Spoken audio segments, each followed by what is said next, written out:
Check 1 2 1 2. What is up, everybody? Just got back from the cemetery. Oh, and it is freezing out, so warming up. I'm still wearing my coat and my hat. And y'all are probably getting ready for tomorrow, Christmas Eve, and all that, Christmas Day. To me, I can't celebrate Christmas while my people in the home of Christmas is being genocided. But every time I talk about that, um, you know, shadow bans and IDF threats to my family and things like that. So for the sake of my family, I'll just keep my mouth shut. But I can't have a happy holiday while my people in Gaza are being starved and slaughtered by a very powerful country who pretty much owns the UN, owns this country, owns the United States, owns the UK, owns France, owns pretty much everybody. So I'll just leave it at that. Few things I'm in a ranting mood. It's dark moon. And normally I look like doo doo, but I did put on a little makeup. I usually don't wear makeup during dark moon time, but I got a few things to rant about. Sadie, go to bed. Few things to rant about. First and foremost, my country's still being genocided. My people. It's been over a year. And while people are celebrating the holidays, my people are fighting for survival. Thank you, Mehak Habibti. Love you. And sorry, I'm not reading your comments. I kind of just want to get through this because I have a lot to bitch about. It's been a while since I've done a rant video.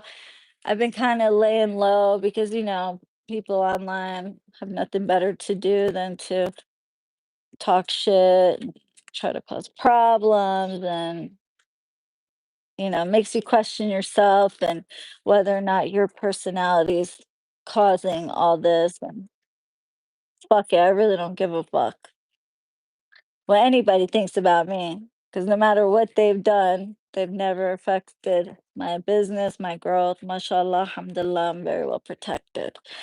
But yeah, just gave me a little tickle in my asshole. That's the worst of it. Just a little annoyance, like, tickle in your asshole. Yeah, that's all they've done. So everybody's celebrating Christmas, and my people are starving. Uh, so yeah, that's annoying. That's disgusting. And the U.S. vetoed yet again for a ceasefire. Yet the fuck again. And I know it's not a political channel, but I am Palestinian after all. And just a quick like tidbit. If you do not think that my people have the right to live in peace and have the right to self-determination, don't try to get work from me because it's not going to work out. I mean, my ancestors and the spirits that I work with are very much Palestinian. I mean, aside from my other deities, but the jinns and things like, my ancestors, spirit guides, yeah. So if you don't agree that Palestinians deserve equal rights, do not get anything from me. It's not going to work out. So, I mean, can you believe I don't even want to talk anymore about politics because it's just I'm just going to leave it alone. And they literally took like just for me commenting, thank you, Green Eye Bandit. Love you, and I'm so grateful for you always sending you love and angels your way. I stand with you and I stand with Palestine. Love you, Habibti. Thank you so much. That's too much, Habibti. Thank you. You're too generous, Habibti. Thank you, my love. You guys are amazing. Um,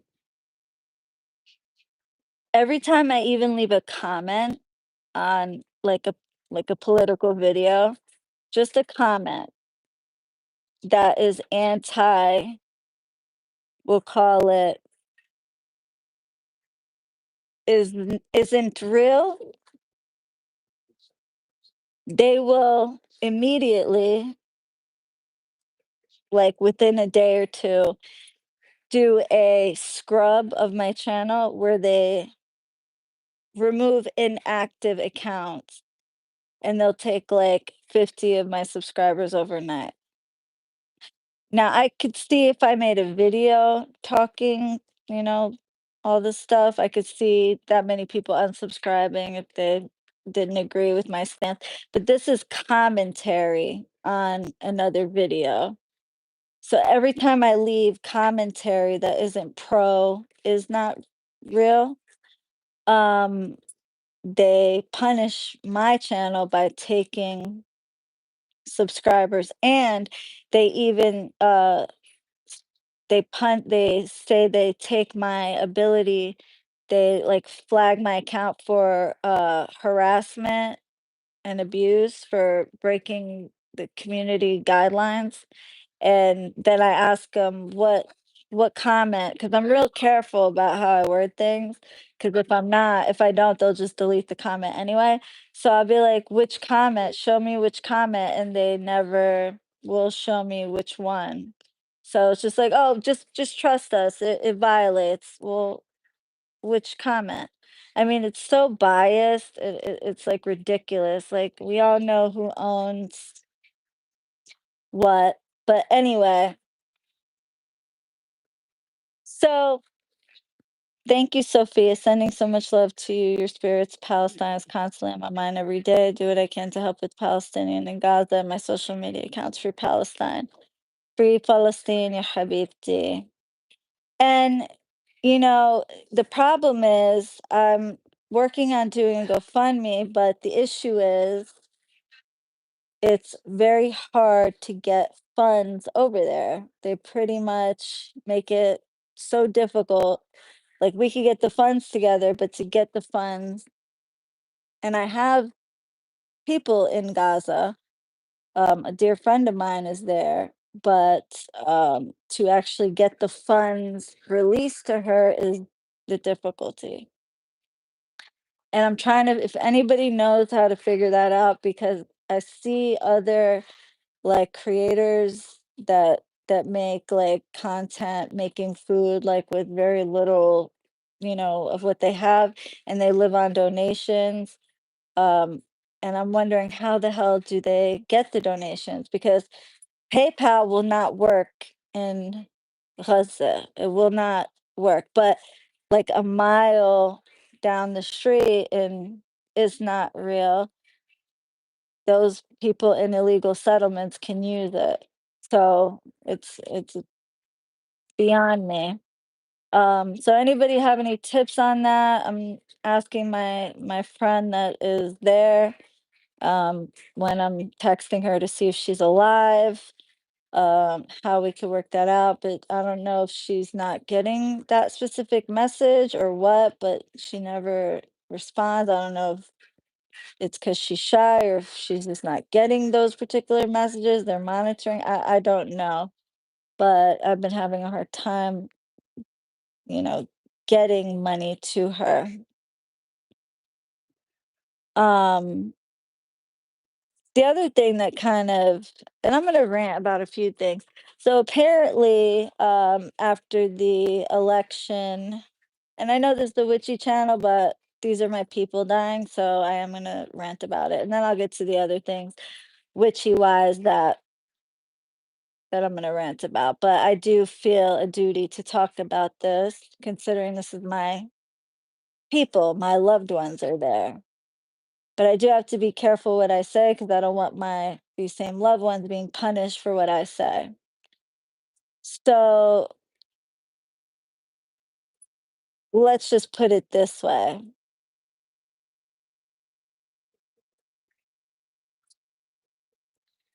Um, hey Queen, you come highly recommended from Haitian Leonard. Shout out Haitian Bokar Leonard. That is my boy.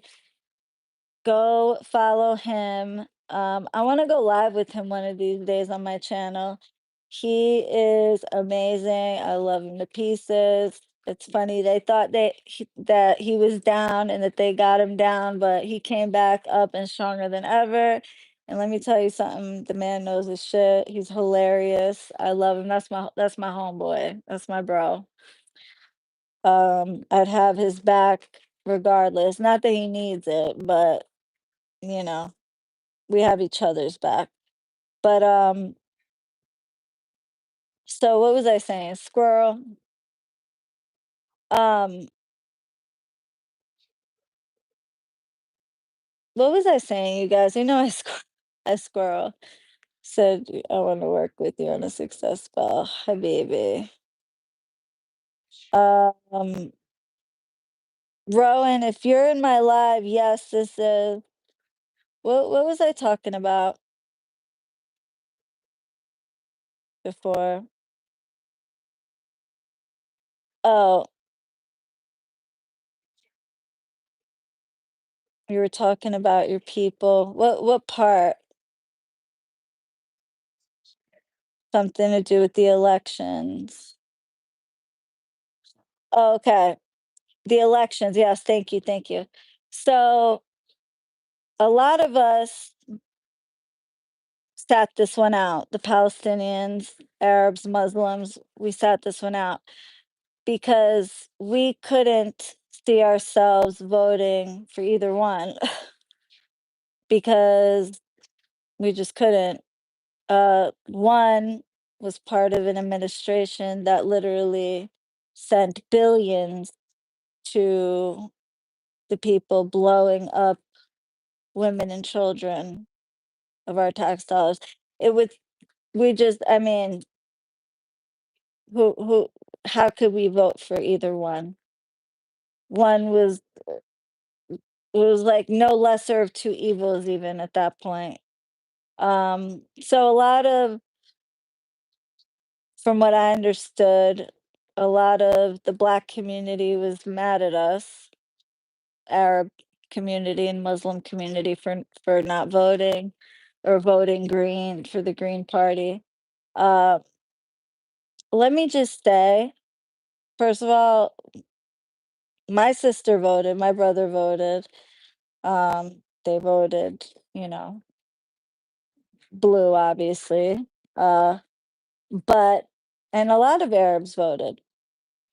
But from what I understand, the liberal community and a lot of the black community is upset with us because of the loss. Well, I will say this: if every Arab and every Muslim in this country voted for Kamala, she still would have lost. Okay, so let's just get that straight. Number one. Number two, how do they know exactly how many Arabs voted? Because we don't have our own like section. Like you have black, white, Asian, Pacific Islander, Native, and I don't even think they have other. So I think they label us as white. So there's no way for really for them to accurately count how many Arabs voted. So apparently, a lot of um, the black community are upset with us and said they no longer stand with us, and that's fine. That's totally fine. I understand everybody's right to how they feel, and I can't get mad at anybody. But I will say, if there was one girl that really pissed me off, and she played a sound of the screams of Gaza. And as she was playing the screams of Gaza, she was eating McDonald's fries with a smile because, McDonald's is on the boycott list. and she was smiling as she was playing screams of children and people screaming as they're getting genocided. And she thought that was cute, and of course, the comments ripped her, and of course, many Black women, Black men, they, you know, said, "This is wrong," "It's not you can't blame a whole culture for them losing." Um, Many Palestinians in Michigan did that had a bogus chart breaking down race groups and how they voted. I don't have the link, but it's out there. With all due respect to you and your people, many Palestinians in Michigan did that had a bogus chart breaking down race groups and how they voted. I don't have the link, but it's out there. So what does that mean? That they had a chart? Many Palestinians in Michigan did vote, or I'm Black and I love you guys. We love you too, Habibti. I'm not saying all, honestly, this is the first time I heard that. Yeah, there was a lot of posts saying that they were upset with us, but because I guess a lot didn't vote, and I'm included in that. I didn't. I have I couldn't. I'm sorry. I can't vote for one who clearly I'm not going to vote for the orange gummy bear, and the other who was part of an administration that literally gave like billions, like $74 billion to and missiles and everything else to blow up civilians, my people. No, I just can't do it. I mean, can you blame us? Like we just can't. So some did, and obviously they voted, you know, the lesser of two evils. But so apparently on TikTok, there's a lot of people upset with us and say they no longer support us. And they basically they're like, okay, don't come crying to us, and we no longer support your cause. We're gonna mind our own business, which is totally fine, you know. I understand that every race has its own problems, and we appreciate the support that we got thus far.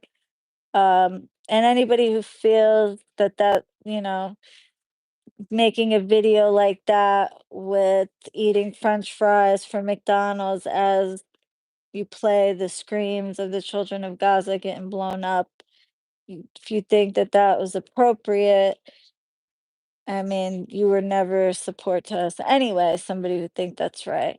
And some of the other videos I've seen, which is very disturbing. But for the most part, a lot of our, POC brothers and sisters, you know, are amazing. So, but that was like beyond sickening to me. I couldn't believe it. Like I said, if every single Arab in the country and Muslim in the country voted for Kamala, she still would have lost. So it was only like 685,000 votes to the Green Party. So, and I think there was only like 1.6 million Arab and Muslim population, so not enough. But anywho, so just that being said, thank you for those who do support, and for any of you, that don't want to because you feel like we slighted you guys and your cause in some way by not choosing to vote for either or, who both done despicable things to our people. I mean, I don't know what to tell you. What's right is right, what's wrong is wrong. Anyway, over the political stuff. Um, the other thing, you saw it, Kim J, right? You saw it. Um, Trust me, it was a real video. And honestly, the society over there, I'm talking about in my country, the is not real realies. Um, they're gonna have studies on that society for a long time because their lack of empathy is just like unbelievable, especially coming from people who have experienced a genocide. That's it's really beyond me to say that there's no civilians in Gaza and that, oh, it's okay to kill children because they will grow up to be terrorists. So you could say that about any child. I mean, that just doesn't make sense. But I met and it's not really, and they were so rude. Oh, girl. And sometimes they forget where they're at. Like there was this one older woman, and she in New York City, and she attacked a Palestinian woman, and she was pregnant, and she had a kafaya on, the kafaya, and a sweatshirt that said Palestine on it. And this old woman took hot coffee, this pregnant Palestinian woman, and she threw it at her. And her husband was there, and he was like protecting her. And she started like going after this pregnant woman, and the husband's like stopping her. This lady was like old, like had to be in her 70s. You can look it up. Just look up like old woman attacks Arab couple at coffee shop. Anyway, this was in New York City. So he's like telling her, stop attacking my wife and like holding her back. So she and goes to the front desk and was like, "Oh, I need to call the cops." Like she forgot where she was because she thought she was over there where she would be allowed to attack a Palestinian couple without cause and call the cops on them and have them arrested. She forgot that she was here in the United States and it don't work like that. She ended up getting arrested. But that's the kind of shit that we deal with on a regular basis. Um they love to use the token Palestinians of 1948 or what they call Israeli Arabs because they will not use our names as Palestinians. The very existence of the term Palestine offends them. The very existence of the term Palestinian is offensive. They want to delete our history, they want to delete our existence. I mean, they pretty much have stolen every food that we've made: hummus, baklava, harissa, uh, just you name it, like warak tawali, mahshi, everything, like makluba, like couscous, like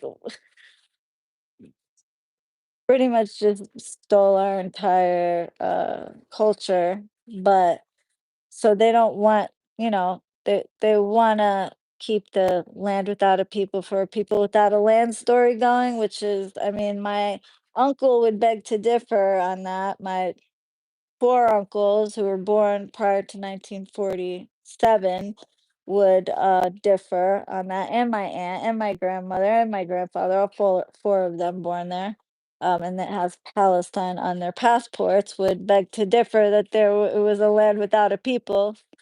There were people, and they had a whole society and everything, and we let you in, and this is the thanks we get. But anyway, regardless, yeah, so disgusting to say the least that this is still happening. Nearly, uh, it'll be 2 years come this year and a half of bombardment, indiscriminate killing newborns, leaving newborns, literally taking them out of the incubator and letting them completely die, just a slow, painful death, starving to death, and leaving them until they turn into maggots and everything else. So that's a little bit graphic, and I'm probably gonna get a strike, and God only knows what for talking about this, and I really don't give a fuck. But thank you, Mutant Vermix. Um, None of us are free until everyone is free. I don't condone hate. No one is to blame for the election. They knew he was set up to win. Exactly. And not for nothing. What did they think? I mean, I mean, come on. What the administration did, giving it so much money. Like the Tupac song, that's why they killed him. They got money for wars but can't feed the poor. It's a lucrative business.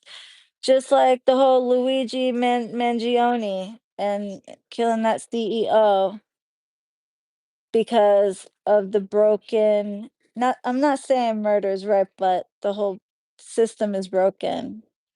When I pay $530 a month for health insurance and I need to use it, nobody accepts it. Why?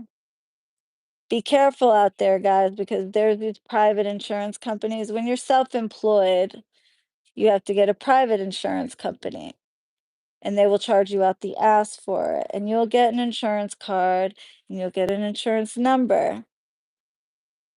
And they will tell you, oh, it's part of Aetna or United Health Group or Cigna or whatever, but really it's from a subsidiary.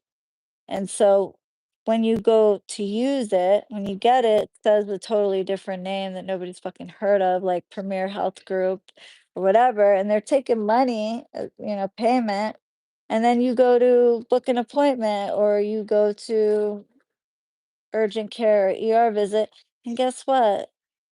They do not accept any of it. They don't pay a dime. Or if they do, the doctor does accept it and they go to bill, they will deny. They'll delay it and then deny it and then defend their denial. So you end up getting a bill anyway that's astronomical. So the whole uh, Luigi Mangione thing. Hey, loyalty. Happy holidays, babe. I love you more, Habibti. And I am going to call you after the holidays. And shout out to Lan. I gotta call her and thank her. Thank you for all the gifts, the birthday gifts, the flowers, the Christmas gifts. You guys are so amazing, and I'm getting going down the list to thank every one of you. Um, but just as a general statement, thank you. I did post a picture of the flowers and stuff, and thank you. But the whole thing is like it's such a corrupt system where you let people die. Like I know a girl basically. And I know this isn't witch related, but I'm just kind of talking about current events and all this stuff right now. I know a girl that her mother had an active aneurysm. Mind you, this girl's grandfather, so her mother's father, is a brain uh, scientist. He's a PhD and an MD, and he studied the brain. He's a neuropathologist. And so, pretty well off. And her mother had an active aneurysm. And she had a couple of them, and they took care of a couple of them, but then there was one more. And they had found it, right? And so instead of just handling it right then and there, um,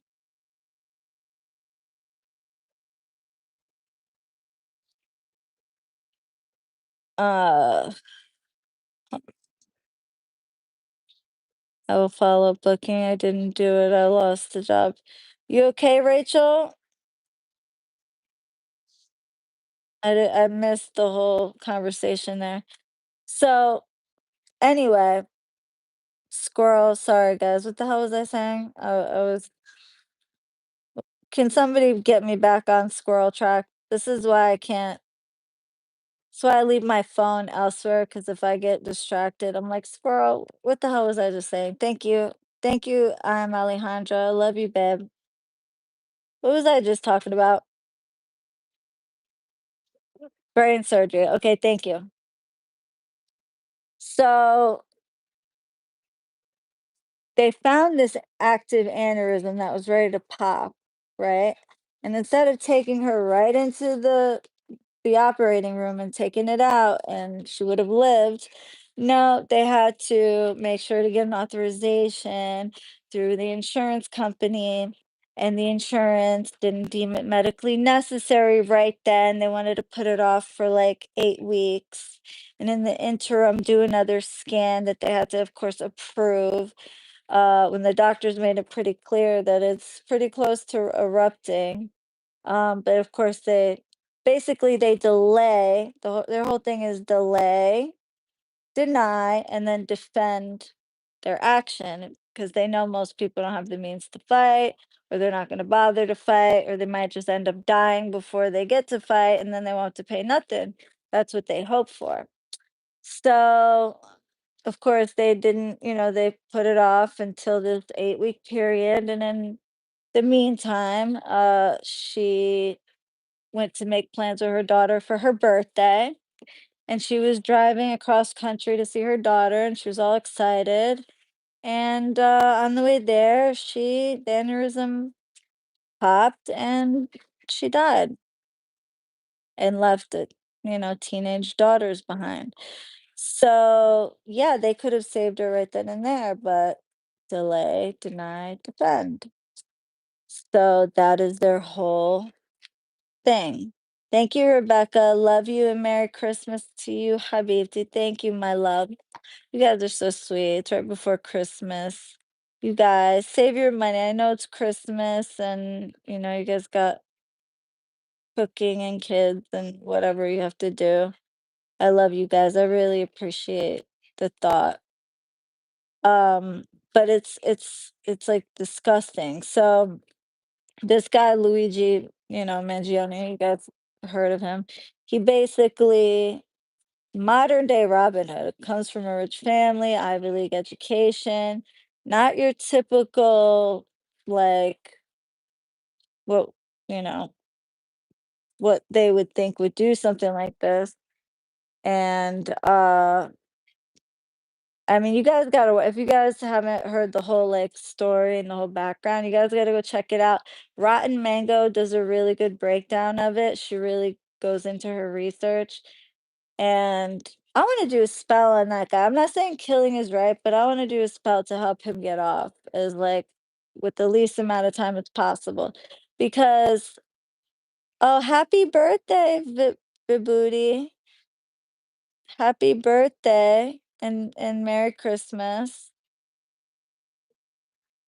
And he is richer from what I heard than the CEO. But I love Rotten Mango. I wasn't She has a mukbang channel and I would watch it just for the stories, but I can't take watching people chew and like eat and it's just not my thing. Um and plus sometimes it makes me hungry depending on who eats and I don't need that shit. But I'm shocked but not surprised he'd go for it, especially the privilege that he comes from probably made it easier for him not to care. Well, he loved the chewing, especially when they eat the cheese. Depends on who. Some of them really, like, chew like pigs. Yeah, so the fact that no, it kinda touched me a little bit more because he does come from privilege. So, for him to see something flawed in the system and how this guy literally murdered, so murder's okay as long as you do it behind a desk. And deny thousands and thousands of claims that would save people's lives. And like, for example, with my mom, right? She, pancreatic cancer, 44 years old. I'm 42. So if I lived the same amount of time, actually, it was a week after her 45th birthday. So I keep saying 44, but that's because she just turned 45. So 45 technically, but barely 45. But so if I lived to 46, I'm gonna have a birthday party for both of us. But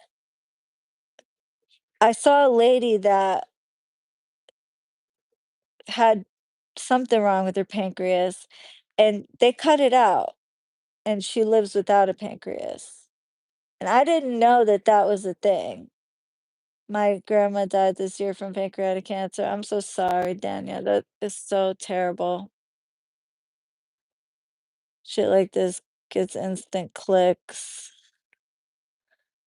Um, your mom was so young. Yeah, she was young, took good care of herself, worked out, like personal trainer, bodybuilder. I mean, she could kick ass. Um, so who's a clout chaser?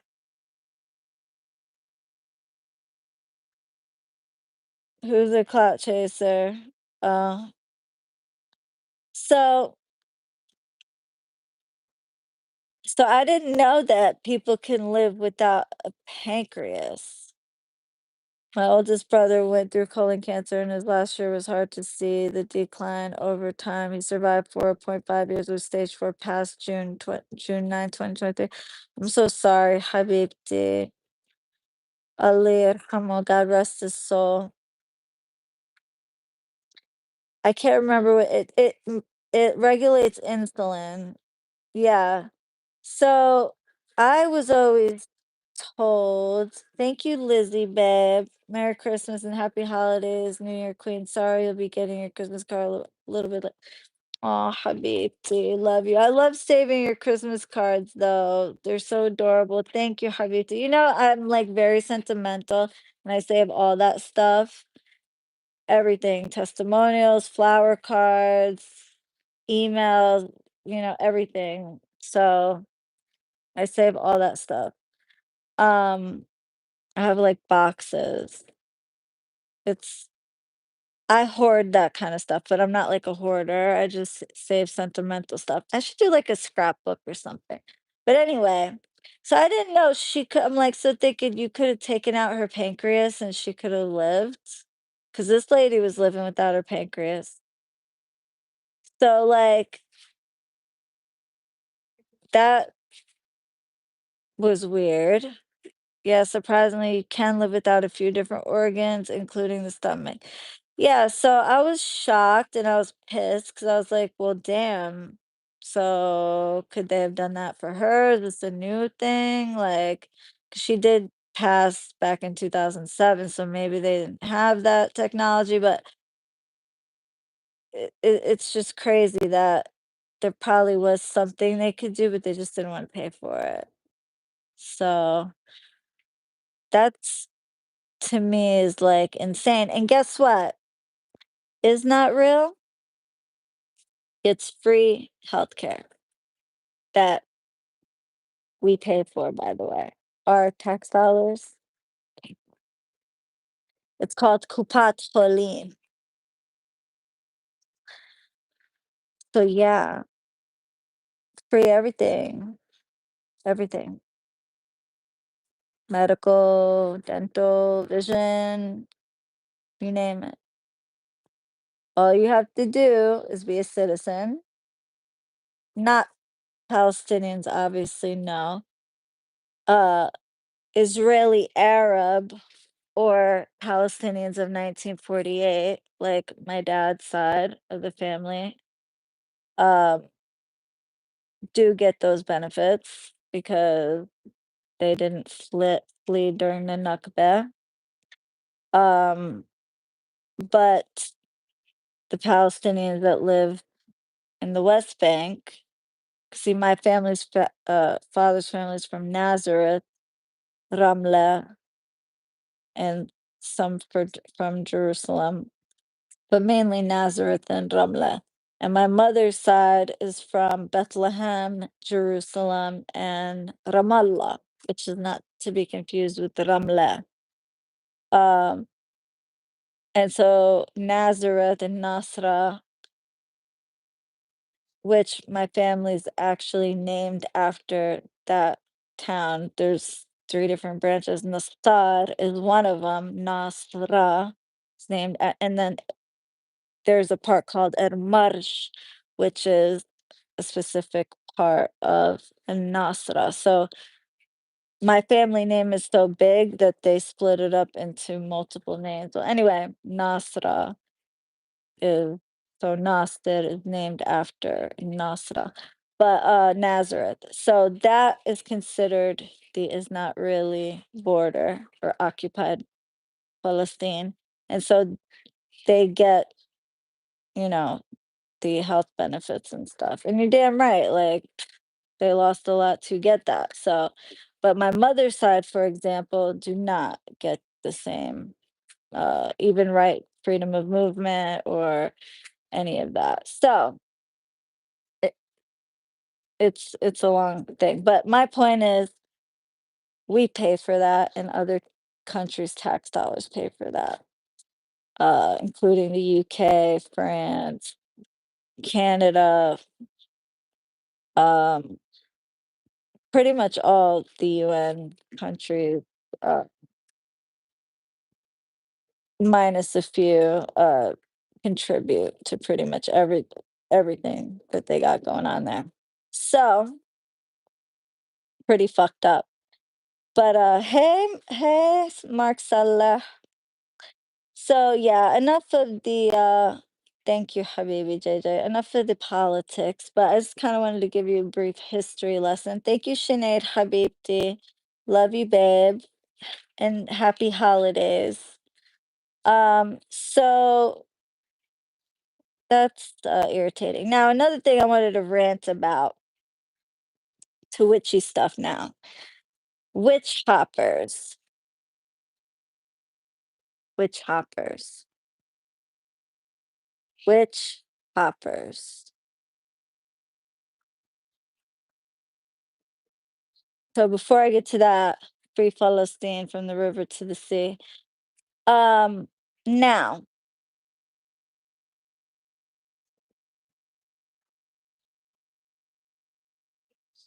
spiritual work is not something where you can order it up like a fucking pizza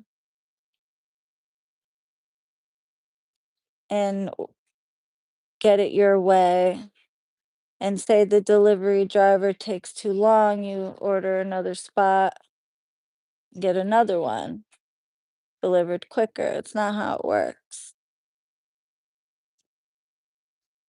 This is a relationship.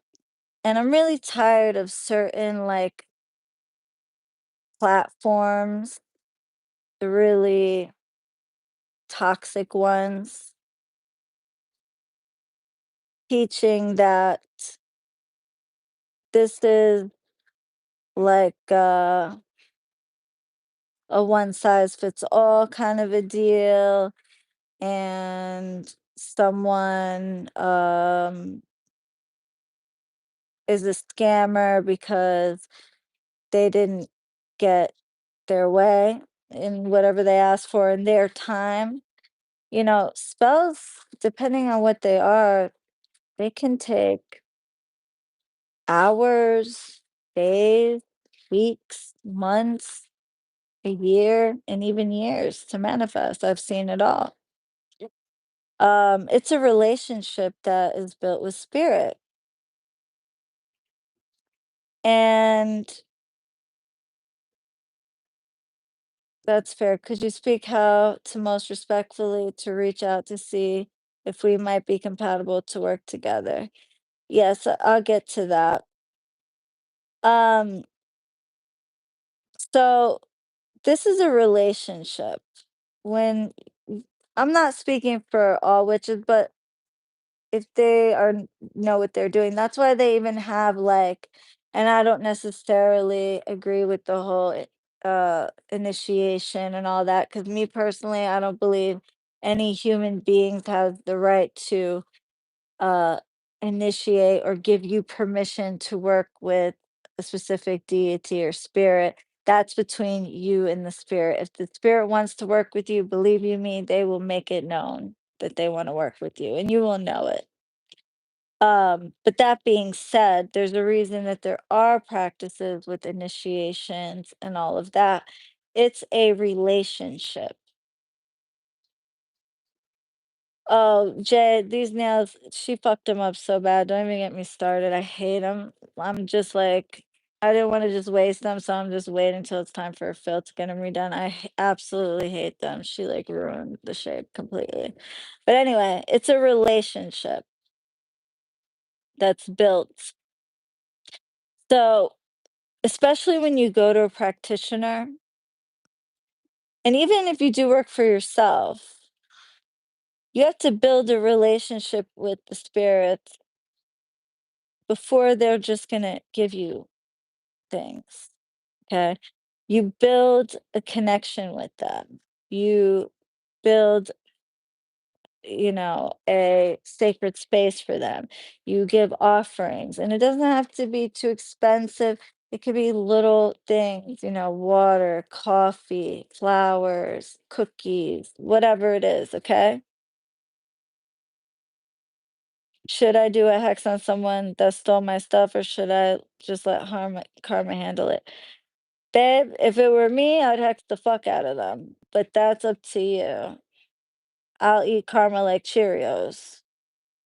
And honestly, I don't believe in karma the same way as, like, you're probably describing it.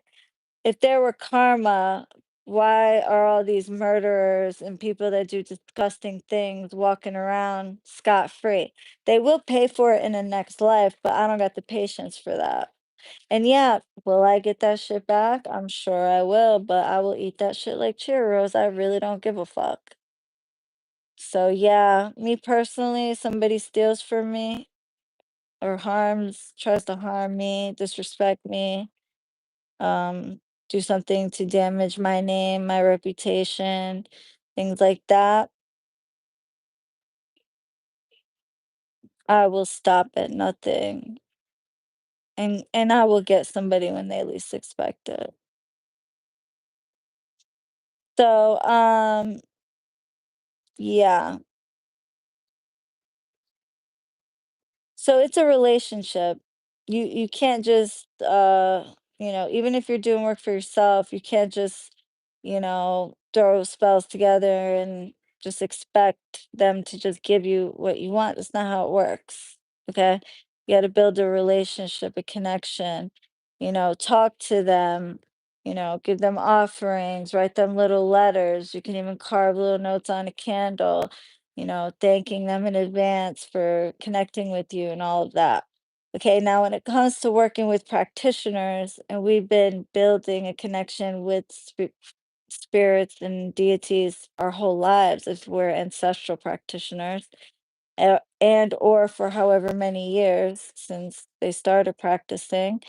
Um, so therefore, you should be extremely respectful to the person you're working what I've noticed, and I think I've calmed down a lot in my old age, because y'all remember my old rant. I would be on live and I would go slap the fuck off and not give two shits and a holler about how I looked or what I said. I'd be cussing up a storm and going off and not giving two shits. And I've calmed down a lot because I'm not gonna stress myself out and die young because I'm yelling and screaming and trying to teach people manners and respect all the time.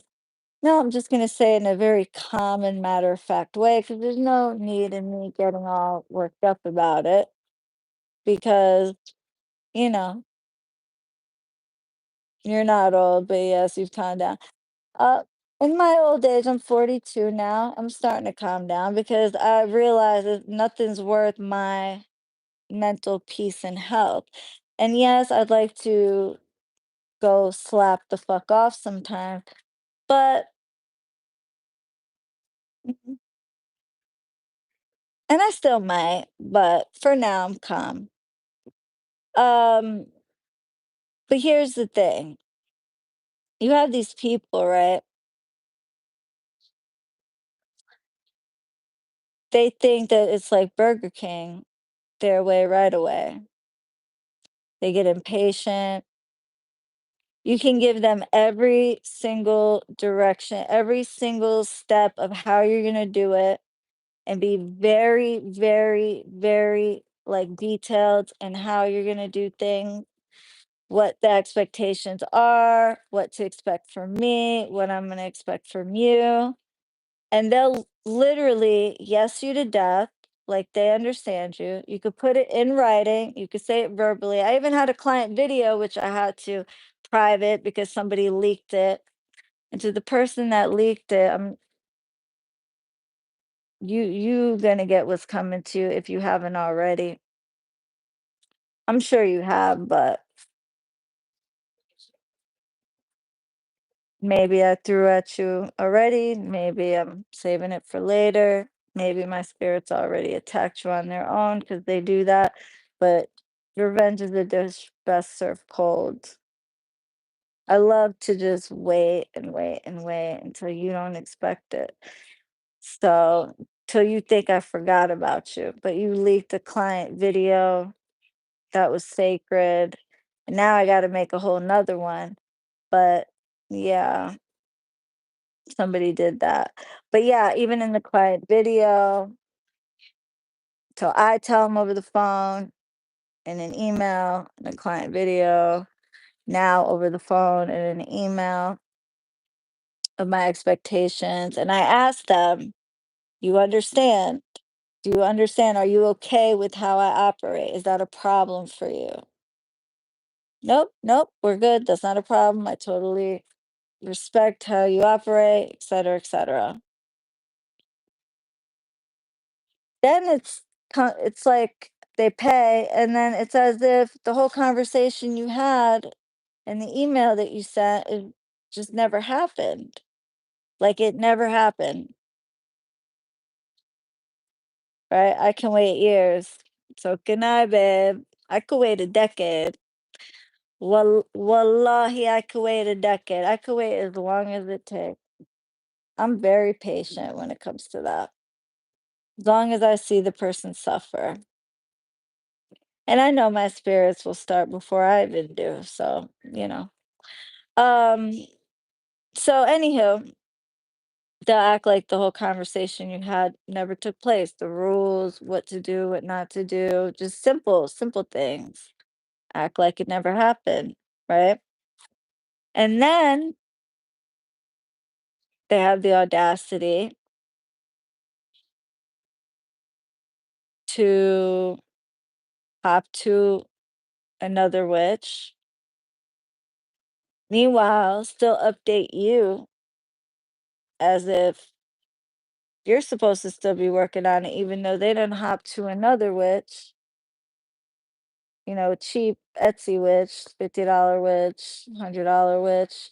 With a difficult case, like we're talking cases like 2 years of not being together, only one contact since, for example, 2022, and you took the case in 2023, and the contact was about a no contact order, that sort of thing. Like, you ruined his prospects of any career in the future, putting, restraining orders that were not,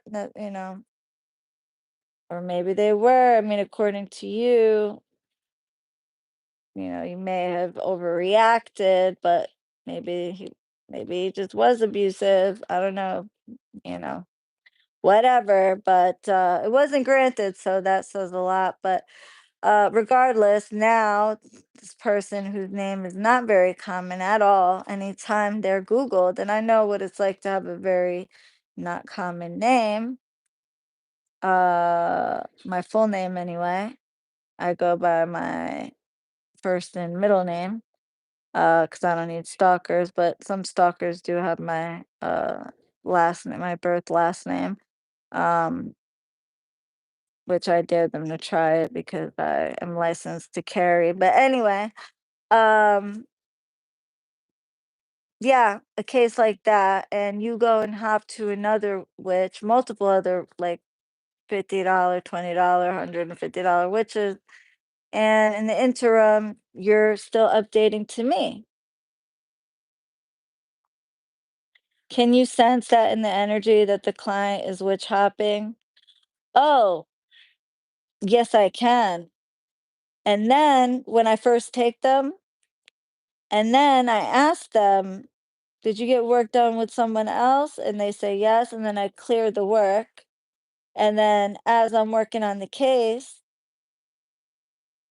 they're up. dating me as if everything is copacetic, but yeah, when I'm doing the work, I can sense there's other energies, but the person doesn't come clean about it until you find out. I always get the proof on, because what I can accuse somebody all day long, they're not going to admit it until I have proof. So yeah, I can definitely sense it. But I'm paid for a job, so until I get proof, physical world proof, um, what can I do? So come to find out, I get the proof that they are witch hopping, and they have the audacity to badmouth me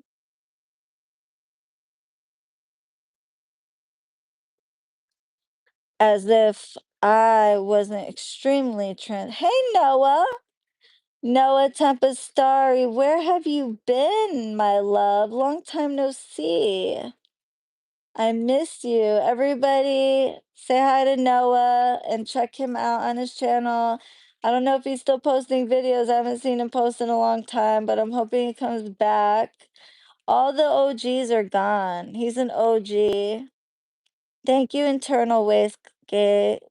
Glad to see your face. I love you. Merry Christmas. Thank you for everything, Deanna and Jeremy. I love you guys. You're welcome, babe. And thank you for all the testimonials.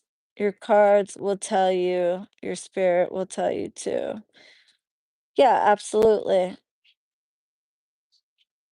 But that's not concrete proof for them to admit to it.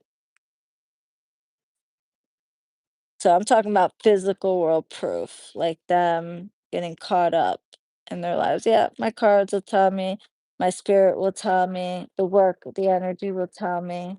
Yeah. But see, I like to play dumb and just to see how far somebody's willing to go and how long they're willing to lie and lie by omission or just straight up lie, just to see, how far they'll go. So, and when I say proof, I mean concrete proof. Because you could say, oh, I see this in your cards, I see this in your energy, and they'll still lie. So, what are you going to do? You just got to wait. And I know my spirits will make that physical world proof come out, and they always do. So then this person, of course, fucks up their entire situation, their entire case that was a bitch to begin with, because that's really all I get when it comes to full set. And then, of course, they'll complain when they don't get what they want because they disrespect the spirits that you are working with for them on their behalf.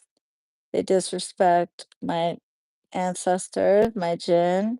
Thank you, Carolina Valdez. Merry Christmas to you and your family. Love you. I love you more, Habibti. Thank you guys so much. Thank you guys. You guys are so sweet. Right before Christmas.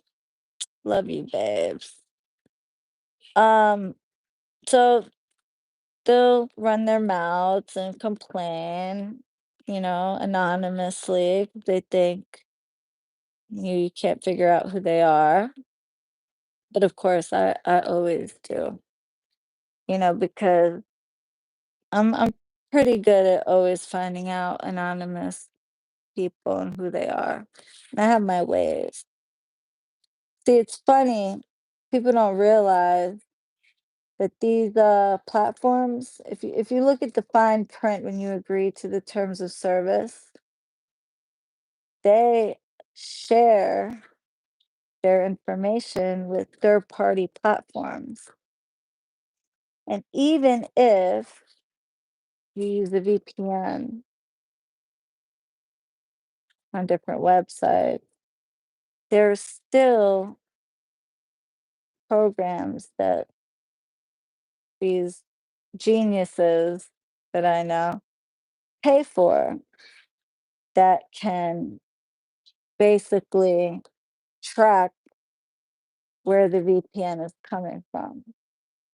It's a little pricey, but you got to be careful, especially on certain platforms like TikTok, Reddit, things like that, because people think, you know, VPN protects you, right? But not always, because there are programs that you can purchase that will track VPN. Because again, if you read what you're agreeing to, it says they sell your information to third party companies. That's how you got your different like been verified and Spokio and all that stuff. Okay, but they also sell your information to other third parties. And there's ways to definitely track your VPN. So anyway, so not only that, but somehow even without that, people tend to Spirit always just makes sure that that information comes in my lap. Just one little slip, and I got it. So anyway, so I find out who this is a true story, by the way. I find out who this person is, of course, as usual, and I message them and I tell them, hey, sorry you feel this way, but and I called her by her name. This is we'll call her problem. Hey problem, this is you. Uh oh yeah, hi. You know, sorry, I just expressing how I feel. And hey ET, long time no see, baby girl. I was just thinking about you, Claudia. I was just thinking about you, babe. Long time no see. We need to catch up one of these days. Where have you been? So, anyway, shoot me a message. We need to catch up. Girl, you know what? I always notice. I wish people would stop messing with you. You truly don't deserve it. I do deserve it. You wanna know why? Because it's always the people who allow it. People only do what you allow them to do. The ones doing all this fuck shit, charging them for every little thing, threatening to tell their targets, extorting them, doing all this fuckery. Of course, they don't fuck with them because they're too afraid to. But the nice ones that bend over backwards and do their best to try to do everything to help them, even when they continuously don't do what they're supposed to do, continuously break the rules and everything else. They want somebody to blame. And because they take your kindness as weakness. Because, the nicer you are, they think, oh, she's not gonna do nothing. Nah, she's nice. She's gonna let me get away with it. She ain't gonna do shit. Okay. Still don't deserve a habibti. No, I deserve it. I deserve it because that's my stupidity for being too nice. So, message this person, call them by name. I know this is you. They admit it. They say, look, you know, you hopped from one witch to another. You were even on a payment plan. You didn't pay me off until this day.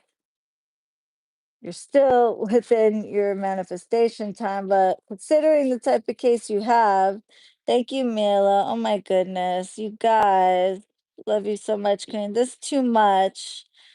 99.99. Love you so much, Queen. You and your spirits came through right at the perfect timing for me. I was on unemployment, so behind on rent, but since doing prosperity work with you, I came across 25K and got a job night before my unemployment ran out. That's just perfect. Mashallah. That's amazing. Thank you, babe. You go out of your way when others would charge money for extra for every far. A lot of scammers out there take your money and charge way too much, take thousands, and you don't get results. Aw, Mila, love you, babe. Thank you, Mutant Vermix. And you know what? You guys are all bots. I've been told like all the good reviews are bots. I literally have seen people say that you guys are bots or yeah, bots, spam accounts, whatever the fuck.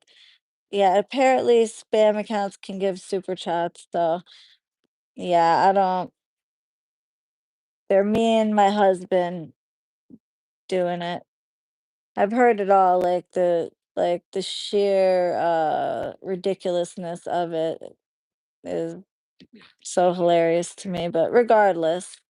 Um yeah, I don't think bots can give super chats. Don't know, I don't know. I wouldn't know how to use a bot. I don't even know how to fucking edit a video, let alone use a bot. Um TikTok, I kind of and Instagram a little bit because it's a little bit easier on the phone, but girl, please. Anyway, so what was I saying? So I reached out to her. I said, look, you clearly which hopped from one to another. It says right here in all your comment history. You went to this one and this one and this one and this one and this one and this one and this one. And now you're wondering why shit didn't go your way. This is a relationship here. This isn't your case is very complicated. You got legal stuff involved. You got all sorts of difference in religion, you long time no contact. I mean, you check every box for a very difficult case, and you were told that. You were told that. And nobody can guarantee results. I'm very fucking clear on that. Thank you, Mutant Vermix Habibti. Very clear. Very clear. They're just haters. I actually wrote a list of all the manifestations that have come through since I started working with you last year, and it was incredible. You're the real deal and ethical. Thank you, JJ. I'm gonna screenshot that.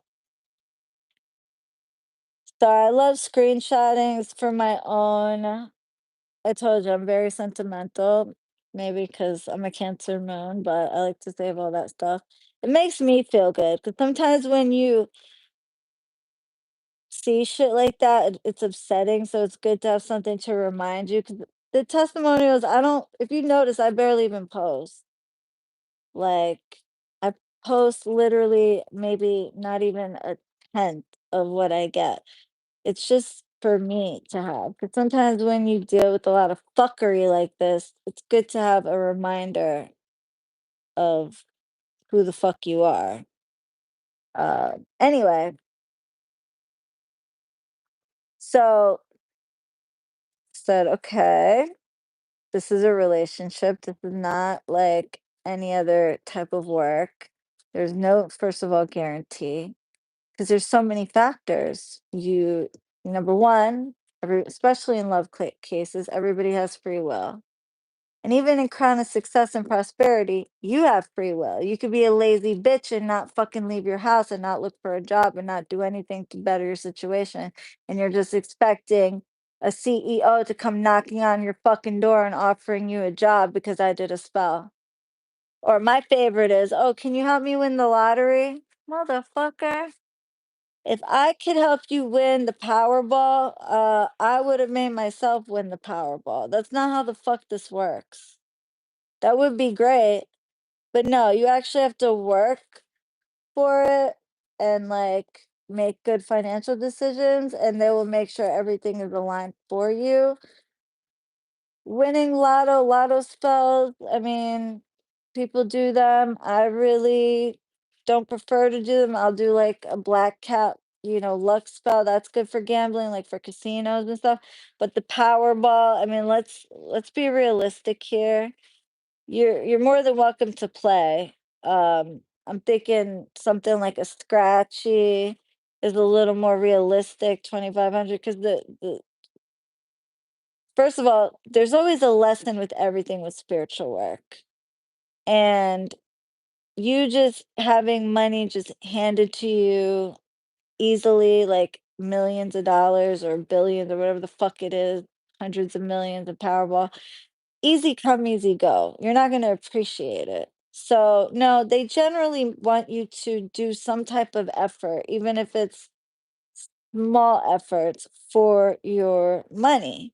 Otherwise, you're not going to appreciate it and you're not going to make the right decisions for it. So, therefore, by putting resumes in, by trying to start your own business, by trying to make it good investments, things like that with prosperity work. Okay.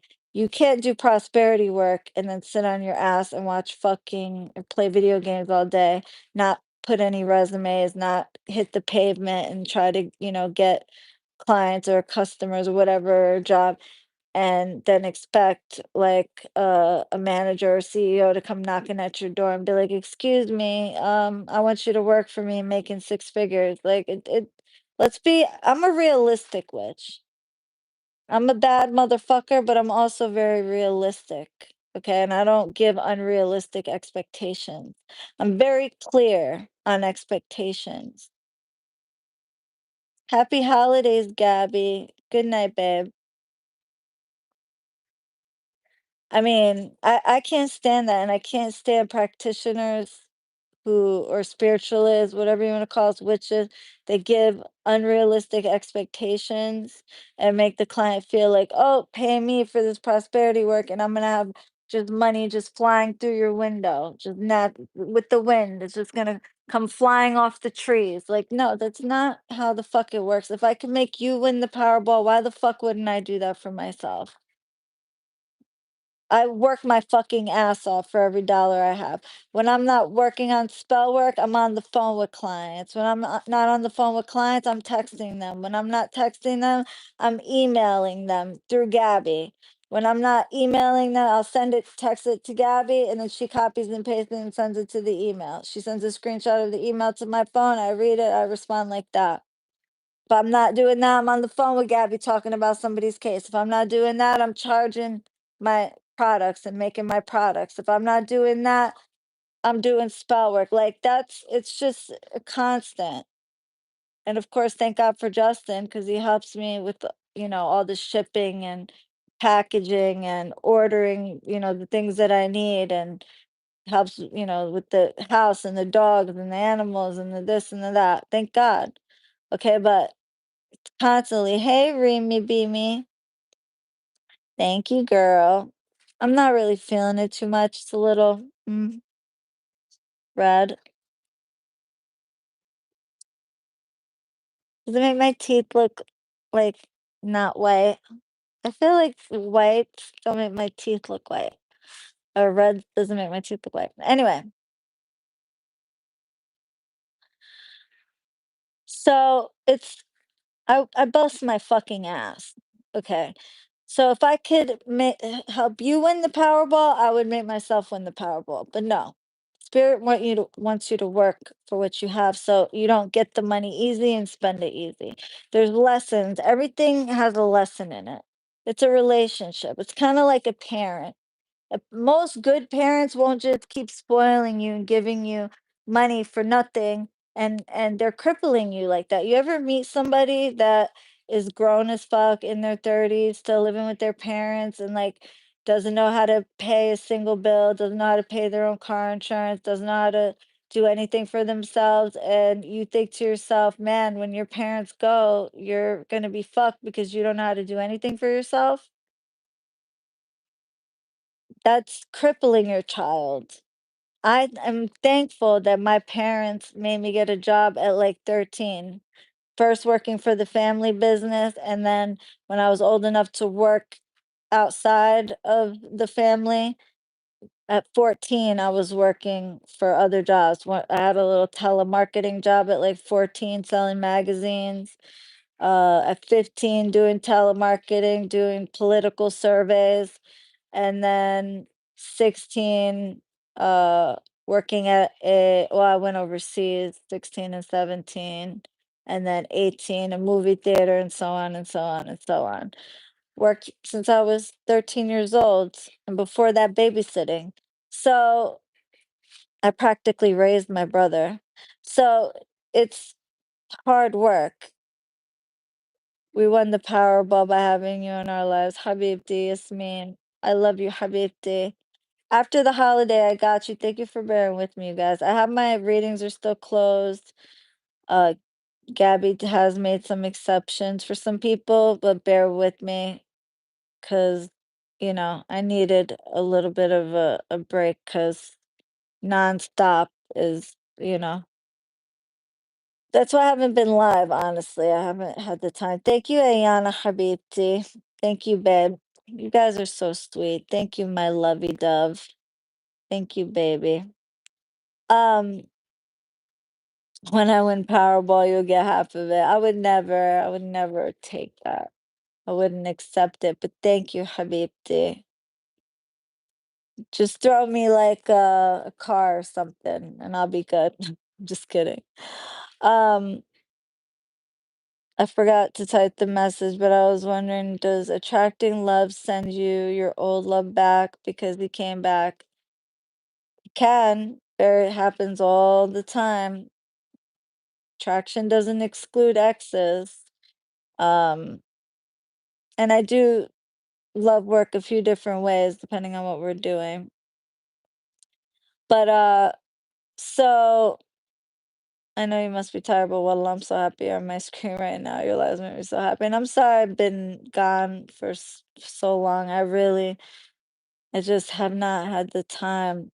And honestly, shit like this bullshit that I'm telling you about makes you not even want to go online because it's like, y'all motherfuckers, not you, but some motherfuckers just look like literally will sit down and watch a whole fucking live just to have some shit to talk about me. Like, fuck you, motherfuckers. Not you, but fuck these motherfuckers. Like, y'all are really that pressed. Like, get, get a freaking, like, girlfriend, boyfriend, dog, a life, something. Like, for fuck's sake. People just anonymity got people feeling too comfortable, but little do they know, when there's a will, there's a way, baby cakes. And when you got spirit, they always make sure you find a way. I found one motherfucker that harassed me on uh, a site that shall not be mentioned that I hate with the passion. Um, and I found out where he lives, where he works, what he does for a living, everything, everything. That he has an affinity towards child pornography, that he has an affinity towards harassing YouTubers to the point where they have to take him to court. And he lost and still tried to sue his attorney and blame his attorney for his loss. That's how like unhinged this guy is. Found out a lot and all that info just came to me. I mean, he just likes to harass women because he's got little man syndrome, And you could see it in his eyes and his face, he's sick. But, yeah, gotta be careful because everybody's only a flight away, and I got my passport, so does my husband, so do my friends. So if you ain't afraid of the spiritual work, hmm, let me just stop. But anyways, so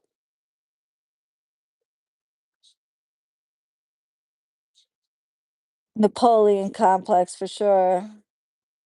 So no, this is someone different. The one that was witch hopping. So the witch hopper, back to the witch hopper. So the audacity of this person to go on the site that shall remain nameless, the one that I hate, and inshallah gets shut down and sued for every penny that they have. And this person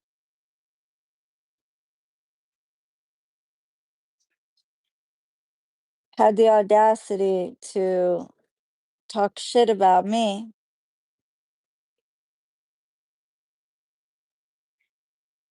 when she was still in the manifestation period. I was nice enough to give her a payment plan. I explained to her in detail, and anybody who's worked with me knows I explain in detail how I operate. Explained to her play by play how I do things, and if she had an issue with it, that I have other options, that I am not going to show you sihr. I will not show you my sacred practice. But if that's a problem, I do offer candle work and just plain candle work, one and done, and it's a lot cheaper. And I'm happy, more than happy to send pictures of those. And I do. But if you want to get the sihr, there's a lot involved that it's not something I'm able to photograph. And I ask before I get any payment if that is okay with you. And they say yes. I say, are you sure? Speak now or forever hold your peace, because I don't want you to feel uncomfortable and then, you're feeling a type of way. Like, are you positive? Yes. Okay. Thank you, Jarko. You're the best. Thank you, Habibi. You're the best. Then, on top of that, you get a description, an email of how, a reiteration.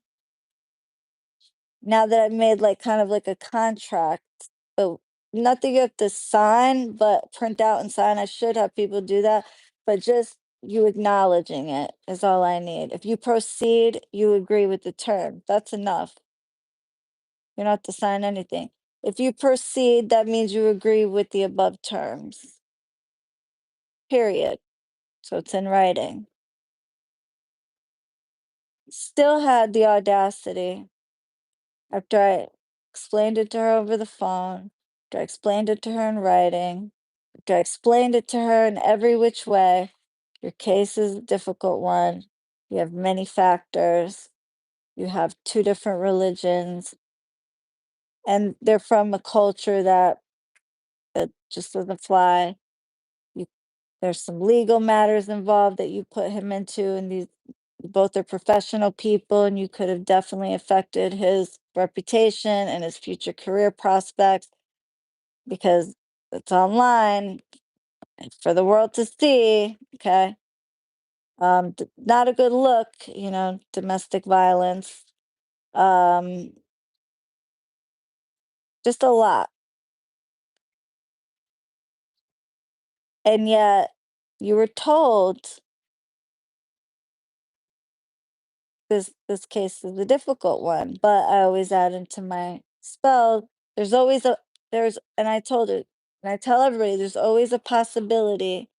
I never said I have 100% success rate, especially with love cases or anything to do with love. Okay. That includes breakup work, anything that involves someone's free will.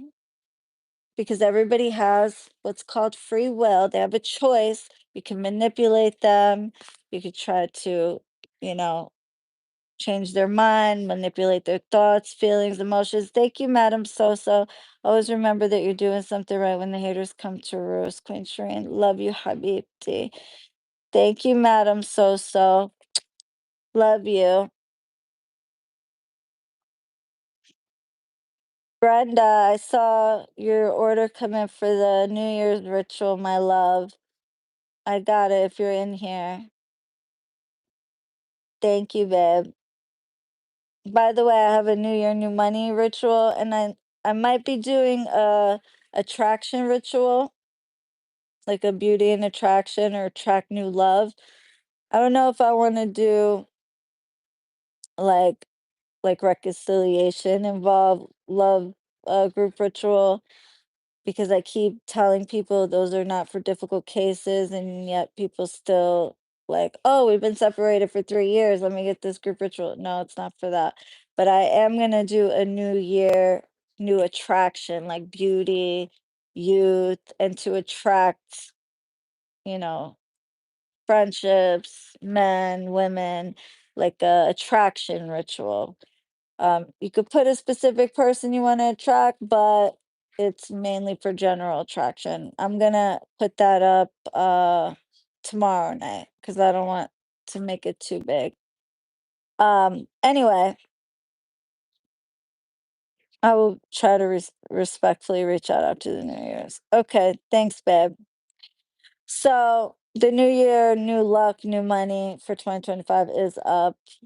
Uh, so I didn't really advertise it that much. So there should be like 10 or 15 spots available.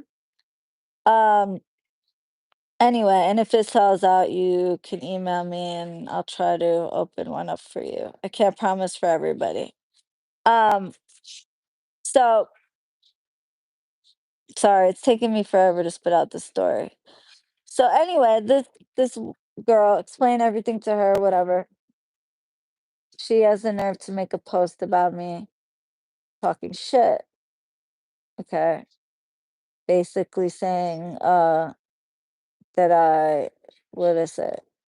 What'd she say? Oh, that um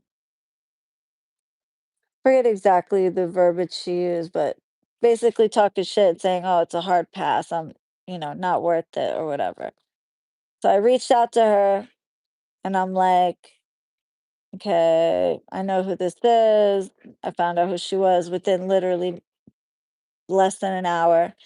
This is such and such. Your case is very difficult. And according to this, you've hopped to this person, this person, this person, this person, from the time we started to now. And you hopped from me to another witch within, before I even finished the main work, the full set, the first 21 to 33 days.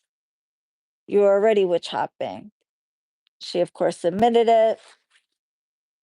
I said, okay, even though you did that, I'm willing to do a recast, or what do you want to do? Okay. Uh, I want to, let's work something out, because the last thing I fucking am is a fraud or a scammer.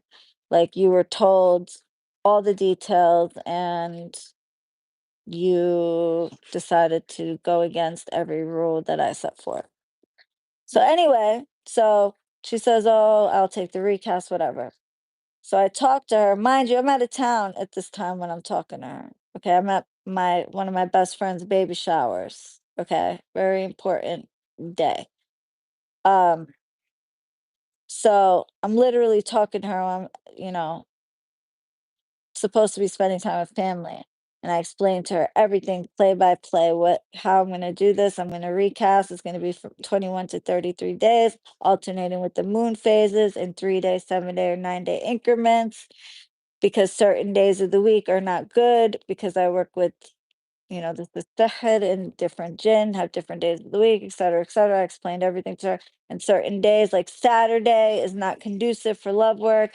I work with, waxing moon for love, waning moon for removals, like blockages or whatever.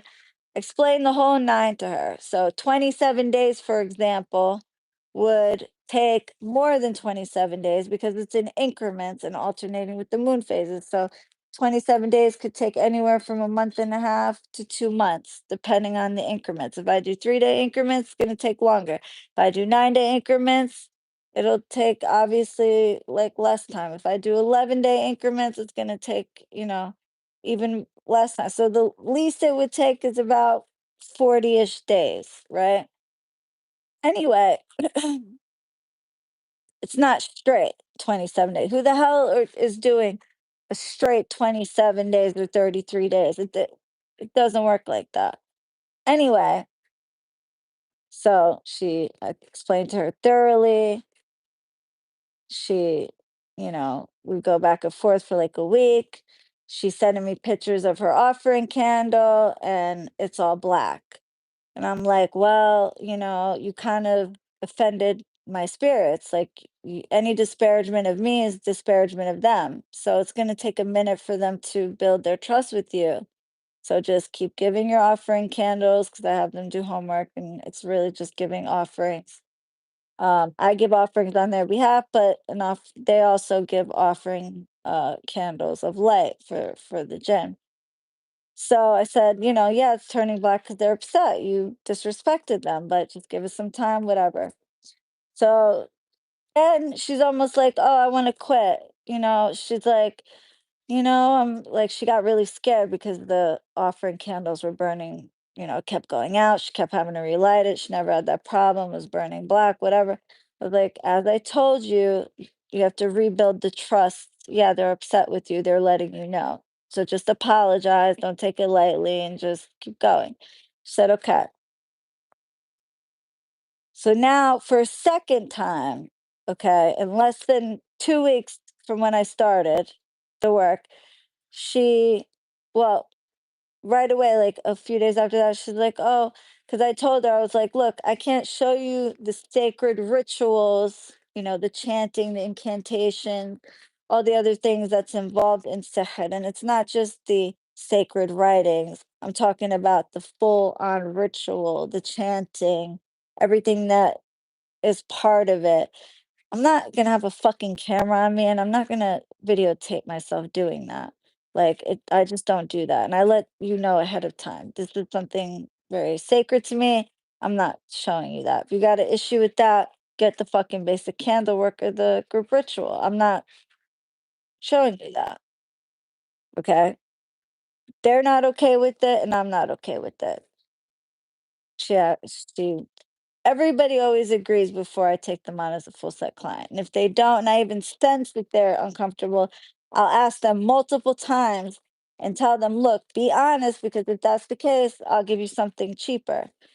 Anyway, the one and done candle work, and you can get as many pictures as you want of that. But this, I'm not showing you pictures of. So I told her if it makes you feel better, when I get to the boosting part, I'll do candle work only after I'm done with the main work, and then I'll let you know when that's being done. This girl doesn't pay attention, and she's like writing me like a couple days later, "Hey, did you get a chance to do the candle work yet so I can get a picture?" I'm like, "Girl, as I said, I'm doing the sihed part. Once I'm completed with the sihr portion, which I was going to do the full 33 days because of the complexity of her work, alternating with moon phases, days of the week, planetary hours, etc. Then I'll tell you once the main work's done, give it a little space, and then when I do the booster work, I'll use candle work, and then I'll let you know before I do it, and then I'll send you a picture after. Told her that. Over the phone, I told her that. I even read her cards for free to kind of see where she was at. Told her over the phone and in writing on text. This is why I love everything in writing on email. Okay. This is why I don't do random phone calls because I like to have things in writing. Okay. So nobody could say, oh, you didn't tell me. So then yet again, she messages me a couple days later. oh, I was thinking, I had a dream about my target, and I was thinking maybe I should, I should hold back because I've been obsessing and blah blah blah. I said, listen, this is the second time in a very short time since I've started the recast that you told me that you want to quit. Don't give too much info out. Yeah, I'm not giving too much info. There's no factors that are identifying here. So I'm just telling you guys so you guys don't make the same mistake. Am I giving too much info out?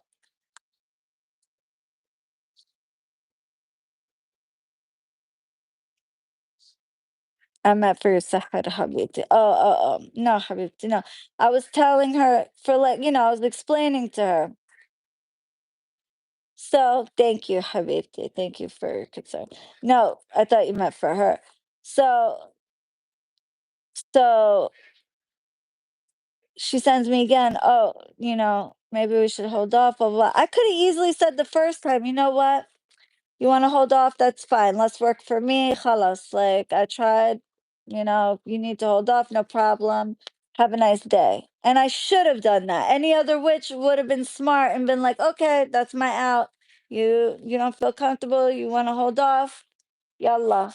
I tried. But no, I'm like trying to motivate her, like, no, like, yes, the candle's black, but it's a relationship. You got to just rebuild the trust. As long as you do everything right this time, you should be fine, blah, blah, blah. Trying to give her like motivation. And then she says, okay. And then a couple days later, yet again, oh, maybe we should hold off. I should have right then said, you know what? Okay, the second time, we're done. But again, I'm like, listen, this is the second time you said this. I'm not going to keep trying to convince you. I don't want you to feel pushed. We're going to stick to whatever you decide this time. Are you sure you want to stop and give up? Because once you make that decision, it's done. I'm not going to try to convince you anymore. Then she says, oh, no, no. I meant like just hold back, meaning, stop obsessing and take my mind off of it. I said, great. That's exactly what I need you to do. I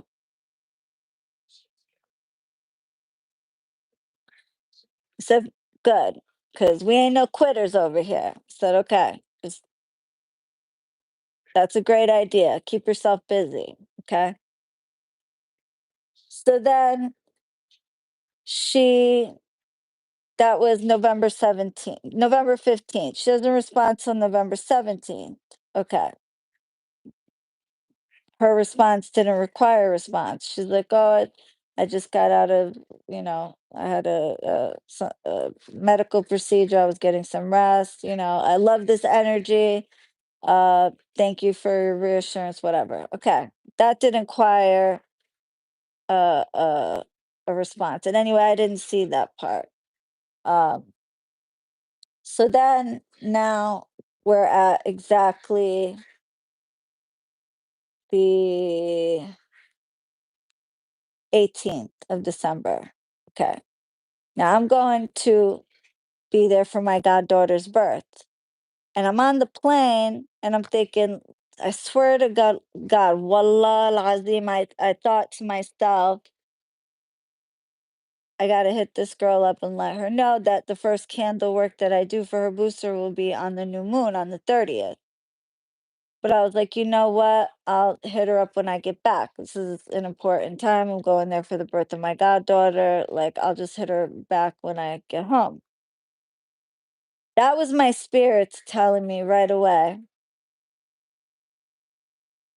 something was off. Like, hit her up. But I didn't think anything of it. So I got there and I was like, you know what? Like 2 days later, I was like, let me hit her up and let her know that something kept pushing me, message her and let her know that, you, you know, you finished I stopped, something stopped me at 27 days. I was going to do the recast for 33, but something stopped me at 27. So I messaged her and I was like, um, I finished the main recast at, instead of 33 days, something stopped me at 27. I'm gonna do your candle work at around on December 30th, which is the new moon. I wanted to give it a little space in between, kind of let the main work hit the atmosphere before I do a booster. Otherwise, it'd be pointless. And I will send you a photo of the candle work, which is again like a fraction of the work. That's not even like the most important part of the work. It's just a booster, really. But just so you have a picture, since you're so bent out of shape, even though I explained that part to you, you could have just bought a candle work from my shop for a fraction of the price, but whatever. So she doesn't respond till like later on that night. She's like, "Oh, I got your messages. I haven't been feeling very well. I'll respond tomorrow." Because I said to her in the message, I said, "I haven't heard from you." I was like, "So just before I continue, just to make sure you didn't witch hop yet again to another witch, because I had a feeling. Um, I'll wait to get a confirmation from you before I go on." My work manifested quick. Follow instructions, people. Shireen knows what she's doing. Mashallah.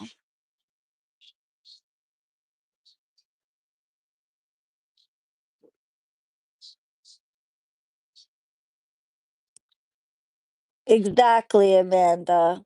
And have trust and faith and respect for the spirits. That's it. And for me, that's it. It's very simple.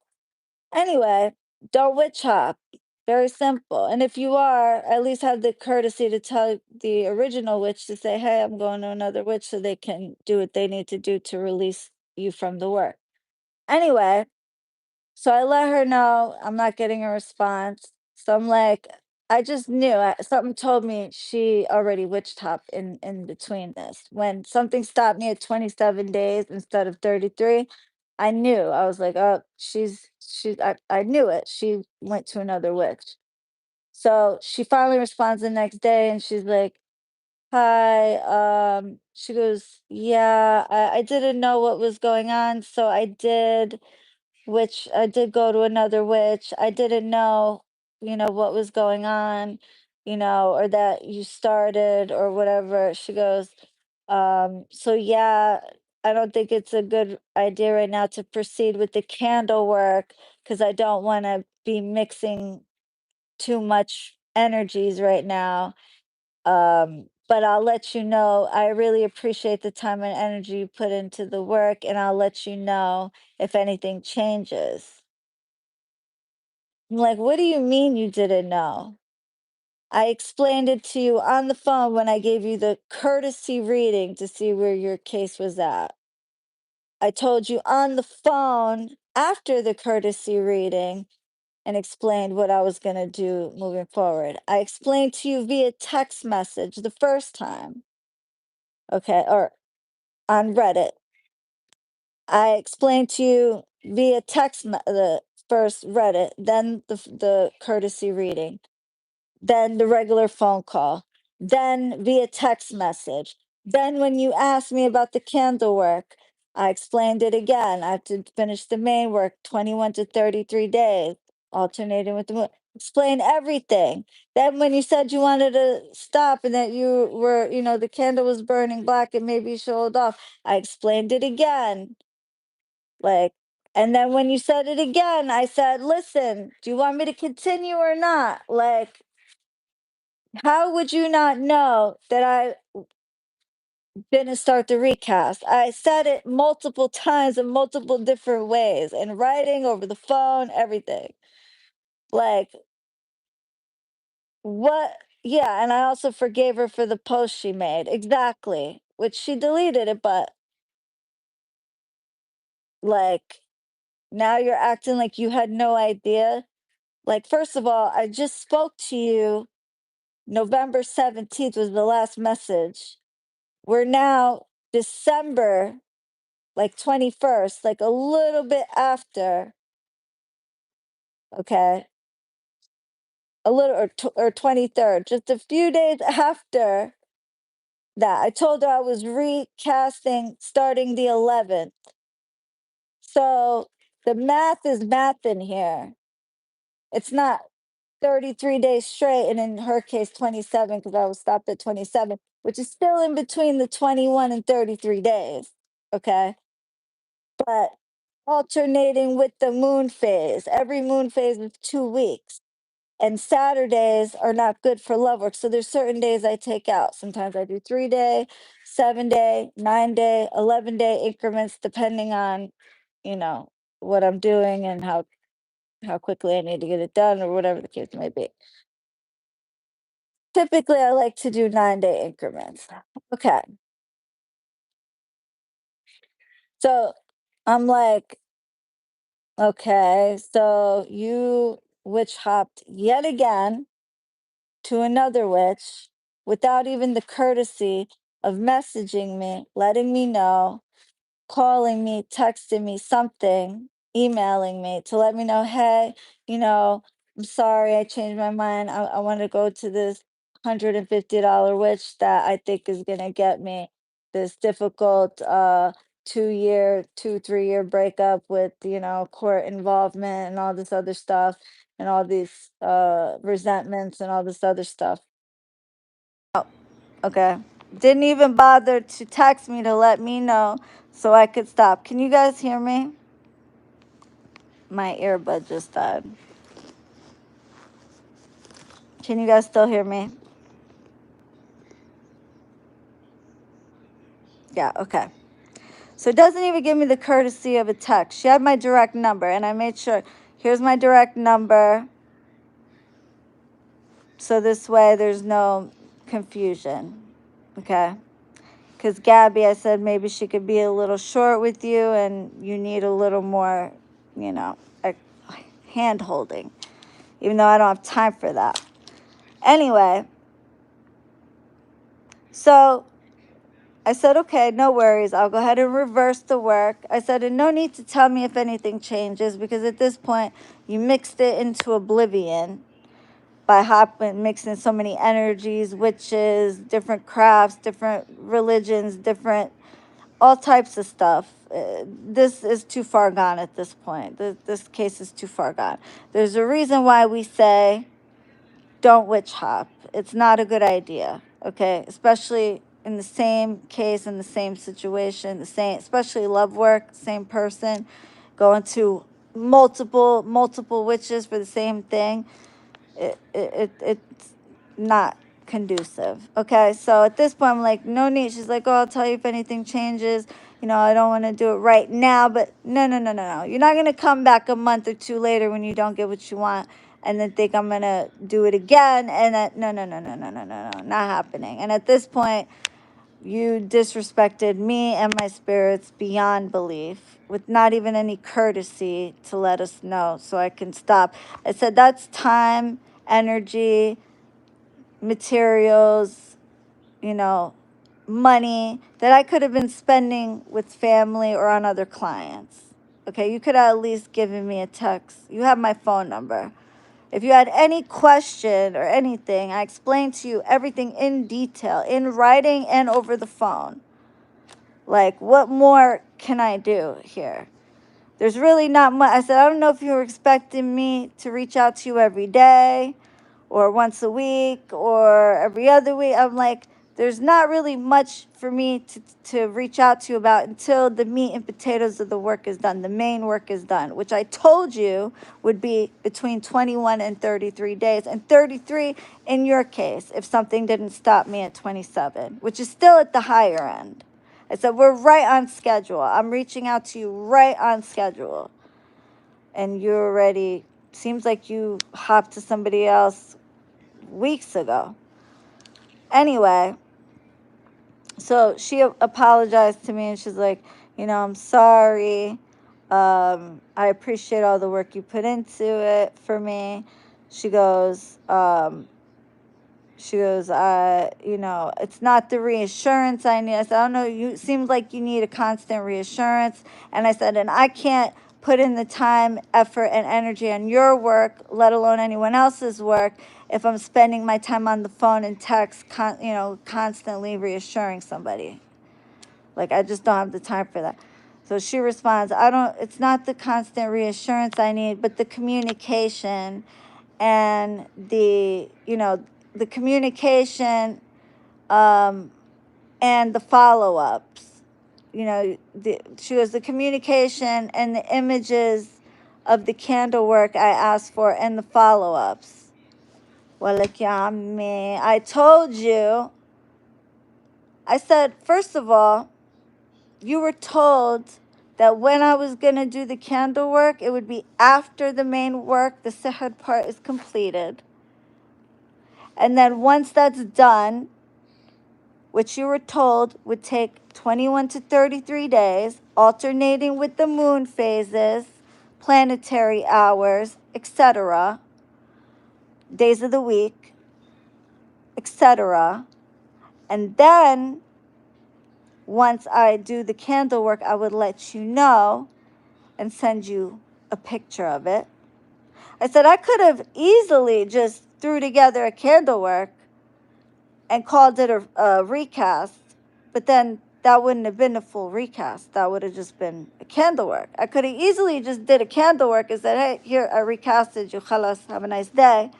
But no, I was doing a full recast, and I didn't want to bullshit you, so I told you what I was doing. I should have just said, okay, khalas, here's your little candle work, which you could have paid $153 for max that I have on my website.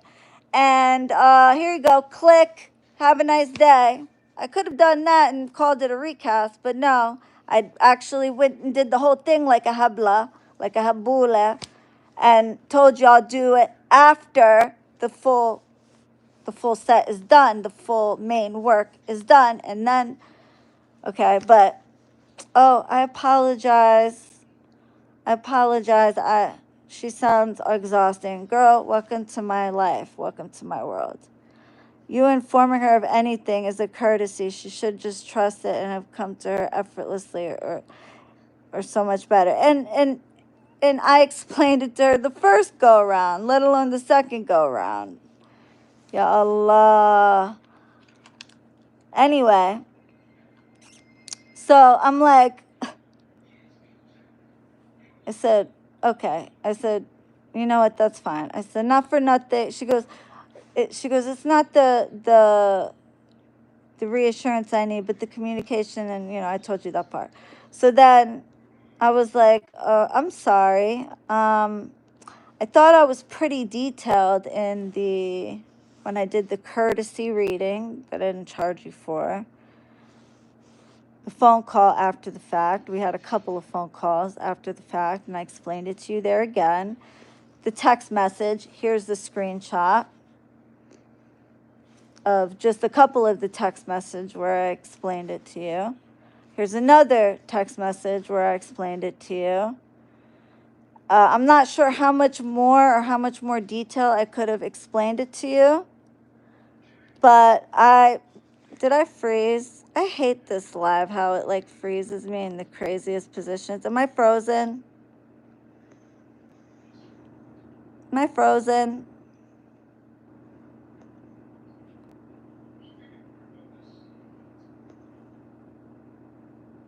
Am I frozen, you guys? Why does it always freeze me in the ugliest of faces? Hold on. Why does it do that? How do I get it unfrozen? Well, let me try.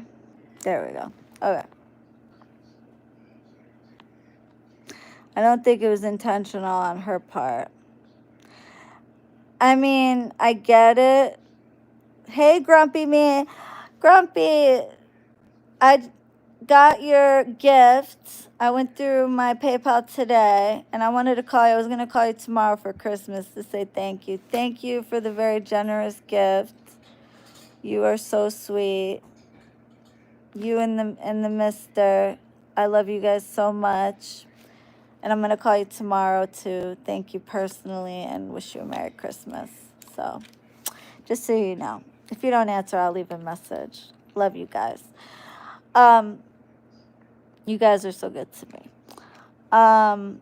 Thank you, Habibti. They sent me a $500 gift for my birthday and Christmas. That was so kind. My people take such good care of me, I swear. But And they got me a espresso machine, Nespresso. They got me one kind, and my other clients got me another kind. My client and friend, they got me the other Nespresso, so I have both. So I'm very lucky. I got a little coffee bar. No more. I do not support Starbucks anymore, and so I make my own coffee, or I go to Dunkin' if I have to. But anyway, so she didn't mean to do it intentionally. Well, like, yeah, I explained to her, it's so, like, I couldn't have explained it any more clearer unless I just explained it to her in Punjabi, like in her language, like, or in another language. Like, there's no, there's no other way I could have explained it. Like, seriously, I explained it in so many ways, in writing, over the phone. Oh, I love Daniel. Yes, is he okay? He disappeared. You know what's crazy? Veterans with anxiety. I hope he's okay. He disappeared, or you mean just disappeared off of YouTube? He's the one, he had a cat, and he had FIP. And the cat, not a lot of people know that there is a kind of a black market cure for FIP. And real quick, I'll get back to it. He brought up Daniel, and he was so heartbroken. He happened to work at a vet's office, and this vet himself didn't even know that there was a cure for FIP. But it's not technically supposed to be used for that, but it does work for that, and it's fairly inexpensive. A lot of vets think that FIP is a death sentence for cats. So he came on, this was like a year or two ago, and he was crying about his cat guy. And he was saying, like, he was like in so much pain, wasn't eating, he was hallucinating, because of all the toxins going through his body, and he had FIP, and there's nothing they could do. And I just so happened, like, this is how spirit works, I just so happened to see a video on YouTube like a week prior from this cat rescue lady, and she was talking about how her cat had FIP and how she saved her cat, and she put the link for where you could get it, the cure, and it's like really cheap. It's like $60 per dose. So I kept spamming his live, spamming his comments, spamming, him. And finally he saw my comment, and I was like, he deleted everything and people are worried. The brother said he relapsed. I figured he relapsed a long time ago. I hope I was thinking about him the other day, and matter of fact, that's so crazy. Wallahi, I was thinking of him the other day, and I was going to go look for his channel and see if I could find him. I hope he's okay. I'm going to pray for him. I hope Cat Guy's okay. So I kept spamming his account about the medicine. And he, was going through financial hardship, so he was afraid to spend $60 and the shit not work, just for some random person on YouTube. Long story short, I was like, I'll pay for it. And he ended up getting it himself, and it saved his cat. So if anybody ever have a cat, God forbid, with FIP, I'll post a link. I'll find it and post a link and pin it for you guys. And I'll pin the New Year ritual as well. But if anybody ever, God forbid, has that problem, it is curable. I saved his cat's life. He was very thankful. And I hope the cat's still okay. Thank you, Queen Leo. So anyway, this back to this bitch. Thank you, Habibti. Merry Christmas. I hope you have a wonderful holiday and happy, healthy, prosperous New Year. We love you so much and hope to talk soon. Thank you, Habibti. Love you. Tell Mom I said hi and I love her, and Merry Christmas to you and your family. Love you guys so much. Anyway, so back to this Gahba. So she messages me and she's like, oh, I didn't realize, I apologize. I thank you for everything, all the work that you put into it. I didn't realize. And I'm like, really? I'm like, here's the screenshots where I explained to you in detail and over the phone and in detail again. And the crazy thing is, I had her name saved as something kind of fucked up. Let's just put it this way. I had her name saved as something highly inappropriate because I was so pissed. For the first time she left a comment that was nasty, okay? So I screenshotted it and I forgot to, you know how like at the top of the screen it has the contact name? Well, she could see what the hell I had her saved as, and it wasn't very nice. So I'm like, oh fuck. Luckily, she had the read receipts on, so I could see she didn't open it. So I unsent it real quick and I cropped it out and I sent it again. So whatever. That's how I was feeling at the time, because, oh wow, she was being what I saved her as. Anyway, so I sent her all the screenshots of me explaining to her in detail, in full detail, okay? And even reiterating things we spoke about over the phone. And me even convincing her to stick with me doing the recast, which I wasn't asking for money. I wasn't asking for anything. All I was asking her to do was live her fucking life and stop obsessing and stop witch hopping. And light a fucking candle for my spirits as an offering. That's it. Nothing. Very simple. Anyway, so I'm like, I don't like, you can't really say that because here's the screenshots of everything, right? So anyway, so she did apologize and she's like, I understand where you're coming from. I understand you're upset. It wasn't the reassurance that I wanted or that I needed, but just the communication and the images and the follow-up. Like, but I fucking explained to you when you would get that. Well, I'm right on schedule. I'm right on time. Spoke to you in November. We're in December. 33 days. I mean, when I did 27, we're still, like, I'm right on time. Like, what are you talking about? Anyway, so I was like, okay, you didn't know, but here it all is in writing. I mean, but okay, maybe, I said, maybe I'm long-winded and maybe I gave you too much information in one message and you just kind of skimmed through it. Because even in her message, she said, thank you for the candle work. Ya habibti, I didn't do the candle work yet. I told you I did the main work, which is the sihr work, and the candle work was done only as a booster work. And it was going to be done after X amount of days. I told you this. Like, even in this text exchange, your reading comprehension is not there. You're not paying attention to what I'm saying. And this is the problem. And I was like, maybe it's my fault. Maybe I'm long-winded and things get lost in translation. Maybe I give too much information. But it's like, you're damned if you do, damned if you don't. You don't give enough information, you don't give enough, you don't communicate enough. You give too much, then they don't read it, and then it's like, whatever. So I was like, done. I was like, okay, well, that's okay. It's maybe my fault. I gave you too much information all at once, and maybe you just didn't, whatever. But here's the screenshots, just so we're clear, okay? So I said, just so you know, people that do witch hop usually don't get what they want in the long run. I was like, so, I wish you the best in your situation, and take care of your health. So anyway, what are the odds that a few hours later I get a screenshot of this girl,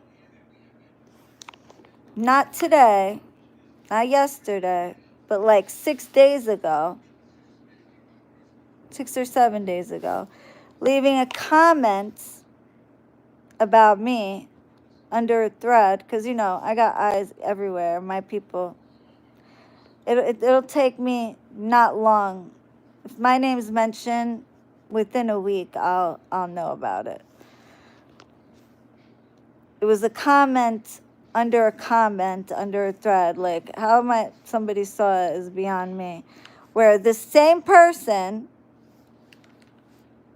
was talking shit about me yet again, lying, saying that she had left a review and I reached out to her and offered her a free recast and a free reading, and then she never heard back from me. Straight lie.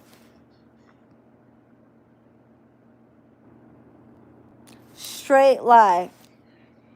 Said, oh, she's maybe just good for a reading, but not worth the price.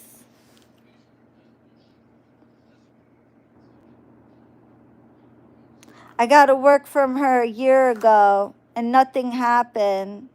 She reached out to me for a free recast and a free reading. And then I never heard from her, never heard back from her. Hard pass.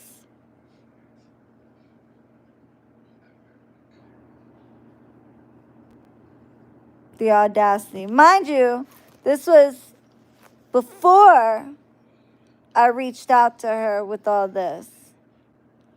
Had I seen that first, oh, I would have lost it. But now I seen that after the fact. So now I'm a witch. Like, you can't expect, I don't give a fuck about, you know, you say professionalism, non-professionalism. We're witches. I mean, I don't know what the fuck you guys, what people think. I mean, witches, we're known to break the rules. Like, we're known to be different. You're not going to disrespect me and my spirits for the second time, number one. Lie on me. Straight lie. Because I have the initial inbox DM that I reached out to with the offer. Then I have all the text threads. I have the free spread that I did for you, which I took a picture of and texted you. I have all of the communication back and forth that went on for 2 weeks. Okay? Because when I initially reached out to her, I was out of town for a baby shower. And I said, I'm not going to be back till this day, but I'm going to start your recast on this day, November 11th. Okay? Before I do my 11/11 ritual, I'll start the recast process for you. 21 to 33 days, closer to 33 days because of the complexity of your work, yada, yada, yada, and all the mixing. And I have to, you know, strip everything that you've mixed it with and all of that. And then she basically lied on me, called me a scam because she didn't get what she wanted after a year, even though she was told her case was very complex. A year is a guideline. I've had cases take an hour, and I've had cases take more than a year, 2 years, 3 years. Or I've had cases not ever happen at all. I mean, that's the fucking reality. You want somebody to blow smoke up your fucking ass? To me, a spell always manifests, even if it doesn't manifest the way you want it to. The spell, for me, always manifests. But I'm talking about manifestation in a sense of getting exactly what you want. I have a damn good success rate. I never said 100%. I always said 80%. And that's backed up by numbers, number documentation. Because I literally have a chart on my website that says how many returning clients I have. And I'm at 93%. Depending on what month, it goes from 93% to about 83% return clients. So about 83 to 93% of my client base, my customer base, are returned clients. So that matches, good night, internal wastegate, Habibti. That matches exactly what I've been saying my success rate has been. And for the type of cases that I fucking get, that's pretty fucking damn good. Okay? We don't ever want to have to leave you, that's why. Habibti. And I'm talking about for different things. They come to me for different things, like love work for this one, then money work, then health work, then, oh, my husband has a thing he needs, this, that. Okay? So these people tried to ruin my name many times because they know certain websites have high ranking on Google. So they know if they bash and shit talk you there, if somebody goes to search you, it's going to be high. They purposely, this country's fucked as far as the Communications Decency Act, where third-party websites aren't responsible for anonymous users and slander. They're not responsible, and so that's the problem. That law has to change. They need to be more responsible because they shouldn't just allow people to slander. But she pretty much lied on me. So what I am going to do is I'm going to, I don't give a fuck, like it or not, she's going to get a lesson spiritually because you let me recast you, do all that work for nothing. You disrespect me the first time, I let it slide, gave you a free recast and a free reading, explained to you from a T, everything. Then you witch hop again without even the decency of letting me know so I don't waste my time and energy and money because everything came out of my ass. Then, well, before I even knew that, while I'm talking to you and you're being all nice, so I apologize and I take responsibility for not following up and blah, blah, blah. And like, if you have had any questions, you could have asked me. Like, even though I explained it, I don't know how much more detailed I could have explained it. Was all nice. I appreciate all the work. But come all to find out that you, before I even reached out to you, posted some shit about me again in a response to a comment because apparently somebody recommended me and then she replied, oh no, don't go to her, she scammed me. I went with her a year ago and nothing happened, and then she offered me a recast and then I never heard from her again. Straight up fucking lie. And you already admitted, I don't even need to get subpoena Reddit because you already admitted that that account was you. I called you by name in the DM and in the text message. So I have proof that that was you. So you slandered me. From my understanding, you're actually in a lawsuit right now for your previous employer slandering you. Bet you didn't think I knew about that. I do my due diligence. So it's not going to be a good look if somebody, and I don't care if I spend out the ass just to get your PS5. I don't give a fuck. Whatever it is that you own, I'll own. Even if it's just the hassle of taking you to court and costing you money. Like, I'm petty like that. I have the time and the resources to do that. And then spiritually, you will feel the wrath because you disrespected my spirits. You disrespected me, my time. No regard.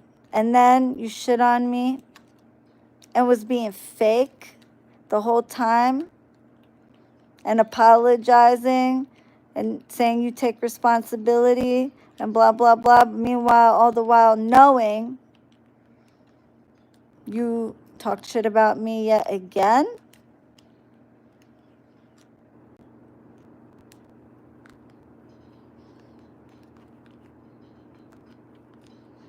Making them pay for lawyer fees. Yeah, even if it's just to waste her time and cost her money having to get an attorney.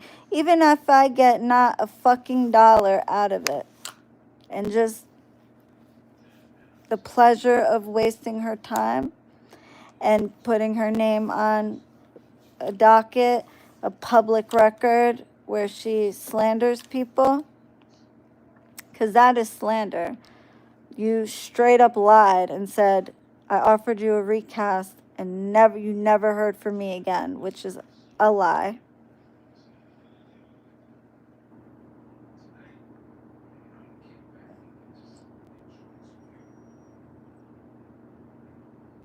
That's defamation. That's libel. You not only slandered me, but you libeled me because you typed it in a public forum that to harm my reputation and my business.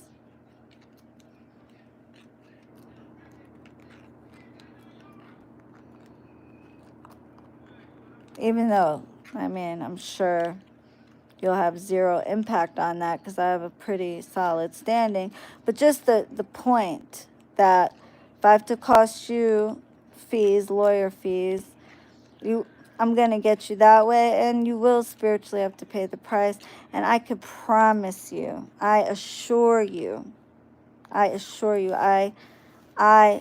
guarantee it. Hey, Ruby, Habibti, you've been on my mind too.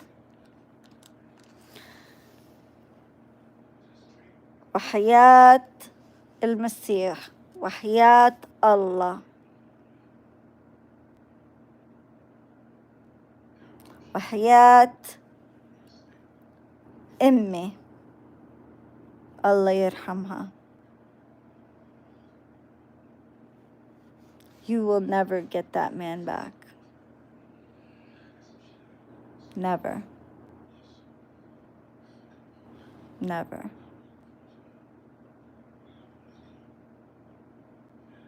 I've been working with this woman since 2019. She has never promised something and didn't deliver. She never scammed me or gave me false hope. Never. People have so much time to falsely accuse her. Thank you. Let me get that.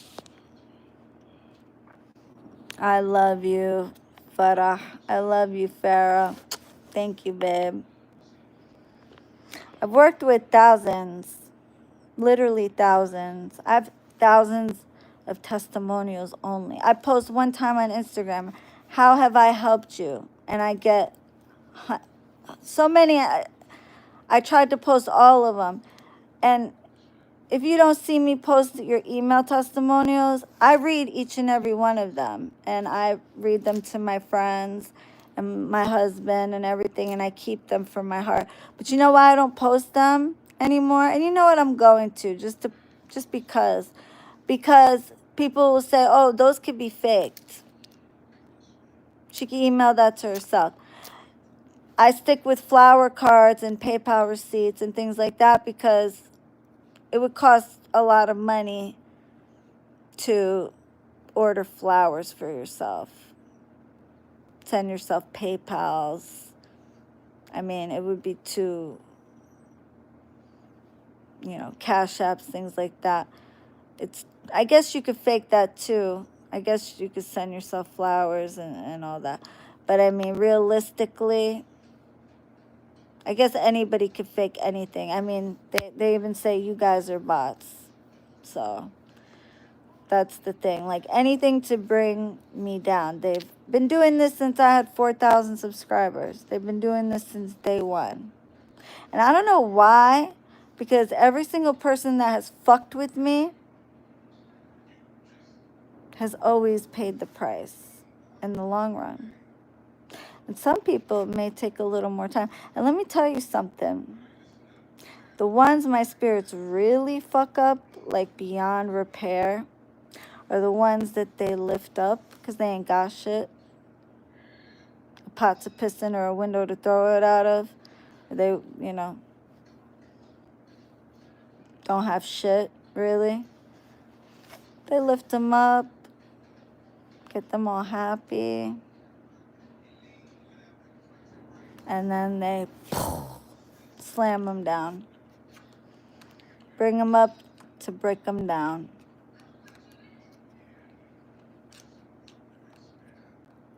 I've known Shireen since 2020. I always buy her rip shoulder product. She's an absolute beauty.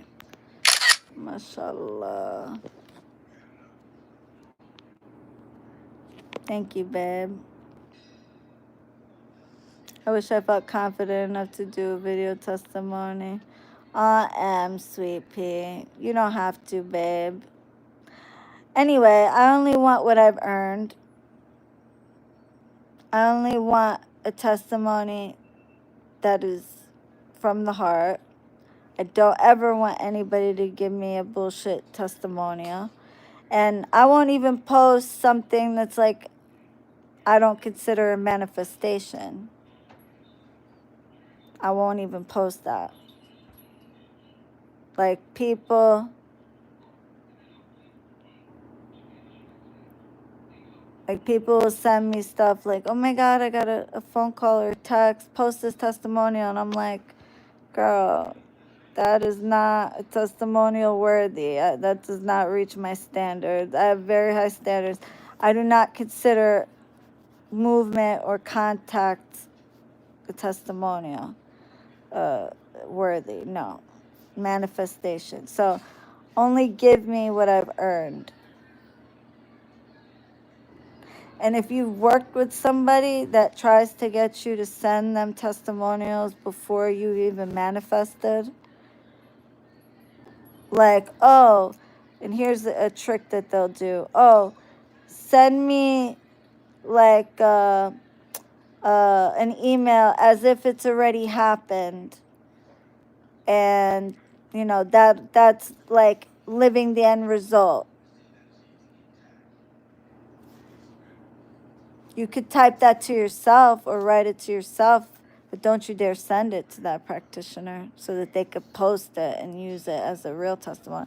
And I knew of a and I use the term loosely, a scammer that would do that, have her people handwrite letters as if they manifested and leave reviews as if they manifested, and she would tell them that that would help them to manifest.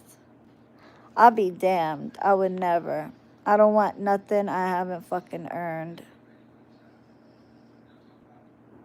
And it has to meet my standard.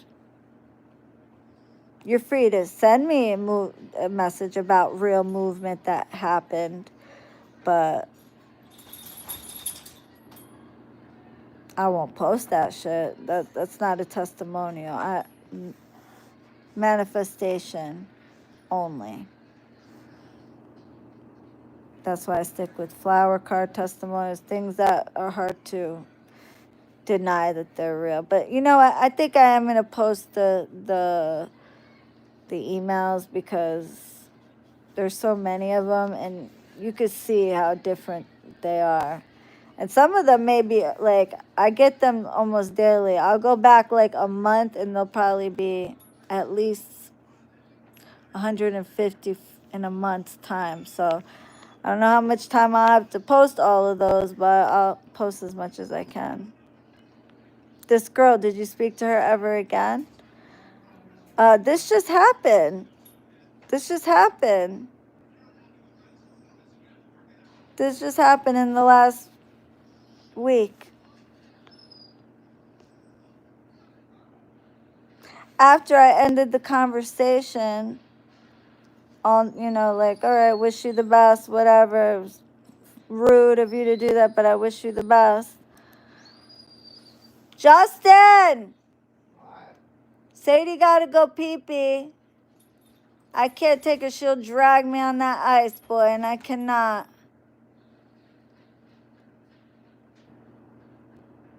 I can't.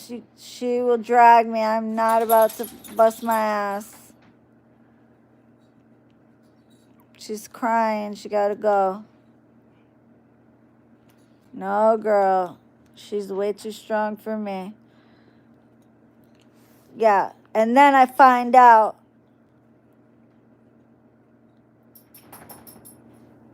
that she, after all this, that she left that a comment like that.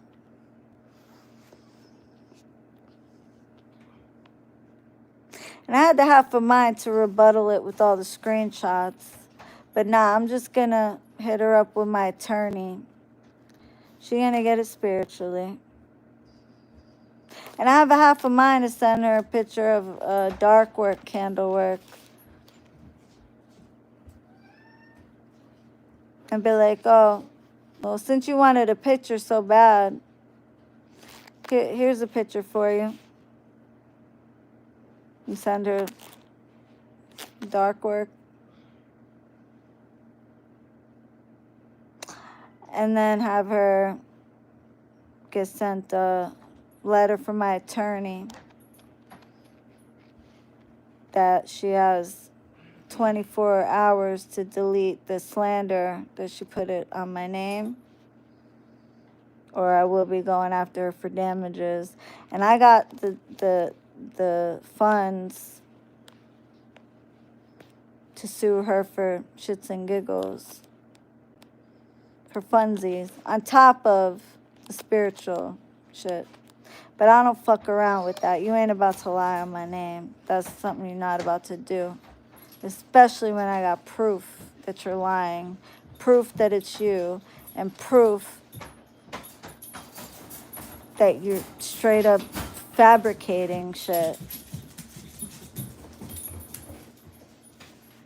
Do you know what you did for me? How many impossible situations you made possible? I take this shit real personal too, because you've helped me so much. Never even a hint of scamming or fraud or anything, bro. What the fuck?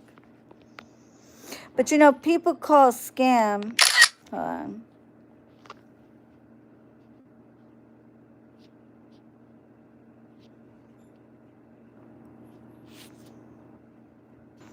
Yeah, my boy just sent me a screenshot.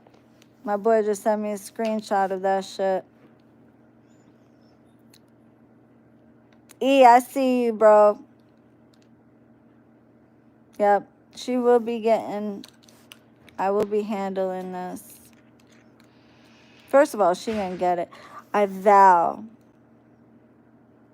you and that man will never be together. If you watching, girl, or if you watch this later, you'll never be together. If by some miracle you do, it'll be very temporary. It'll only be to give you a little taste and just rip it out from under you, which I almost kind of hope that that's what happens, because that's my favorite. Because nothing worse, right? Like, I knew somebody who I definitely feel was cursed. She got everything she wanted in life. She did something really grimy to someone. She cheated on him, broke his heart. And his aunt and his mother was very powerful witches. And from day one, they didn't like this woman that someone I knew chose to marry. So I feel like it's because they could see what was coming in the future. So I feel like they cursed this woman, but in a sense of, if you do X, Y, Z, this is what's going to happen to you. Well, after a while of marriage and a few kids later, she did that XYZ. She cheated and left him for another man, and left him brokenhearted, to the point where he had to leave his kids because he was going to do something crazy to both of them if he didn't. And I don't blame him. And this person got everything she wanted in life after that. Good career. She got her dream home. The man she wanted, that she left the other man for. And right when she got done getting everything exactly how she wanted it, her dream home, everything, dream wedding, everything. Right after the last piece of her dream home was put together, she got diagnosed with a very bad illness. And she died a few months later. Sadie. This is Sadie. And I strongly feel that that was the curse that was put on her. This was somebody related, you know? Because when her husband left, she was left with nothing. She had nothing. She was left at rock bottom. So there was, I mean, what can you take from somebody that don't have nothing, right? So she was lifted up with the career, the husband, dream house, dream car, everything. And very shortly after, died very young of a very rare disease for someone her age. Very young. So you see, don't get fooled. Shireen changed my life. And she saved me. Love you. Love you more, baby girl.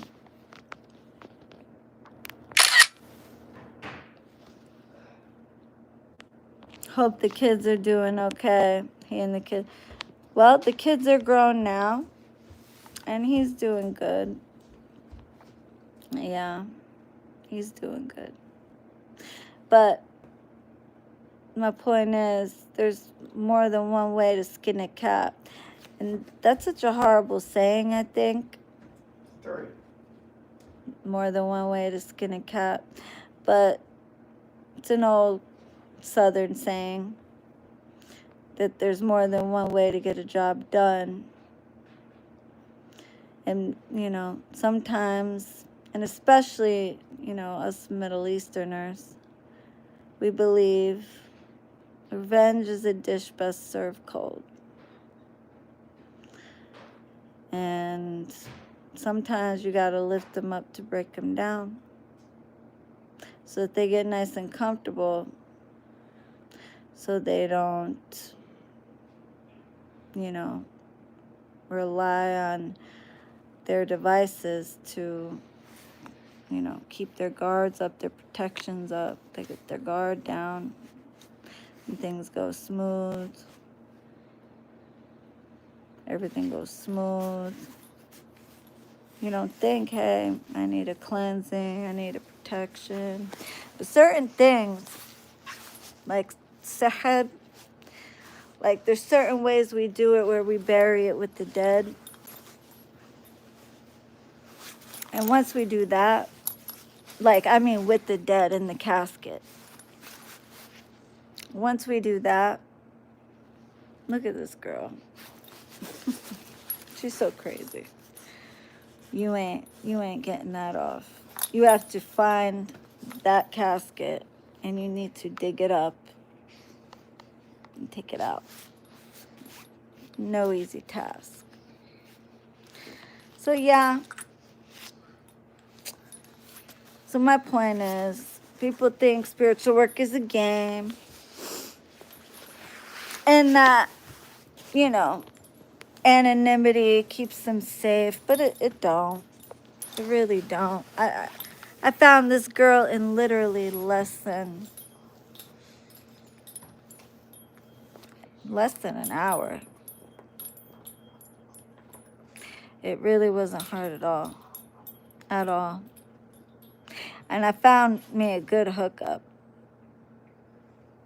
There's a guy I found on TikTok. Might gatekeep him, but Let me tell you, be careful what you post on TikTok anonymously or Reddit or any of these platforms, because if you read in the fine print, it literally says TikTok reserves the right to share your information with third-party vendors.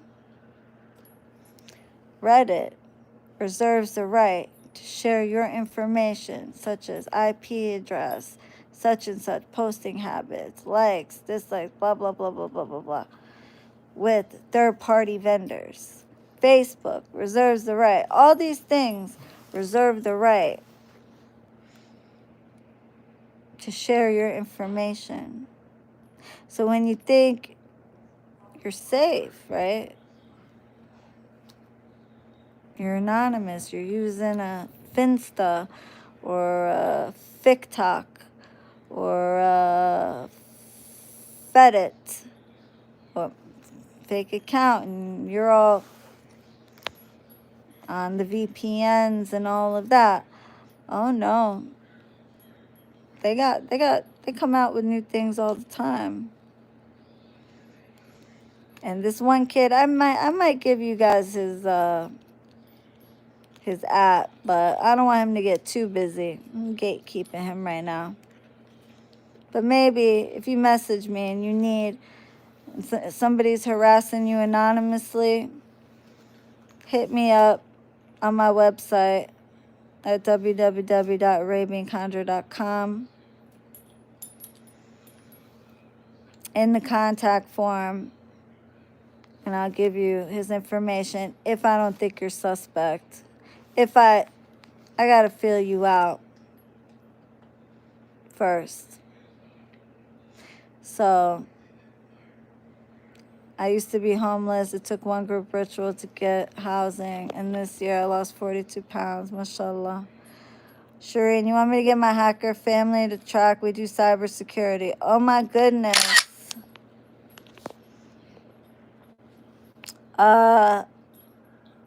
Hello, yes. Marnaya, yes, babe. Will you message me, baby girl, on my website, on my contact form, or message Gabby and she'll forward it to me and give me your number? Absolutely. I have this due, but I could always use backups. Always use backups. Because when it comes to people thinking they're slick, and yes, doing work without a tag lock, using spirit powder, it works. It just takes longer. It takes more time. So when you know who the person is, it's much, much quicker, much easier. Like that one bitch that I told you guys about, you know, the extortionist.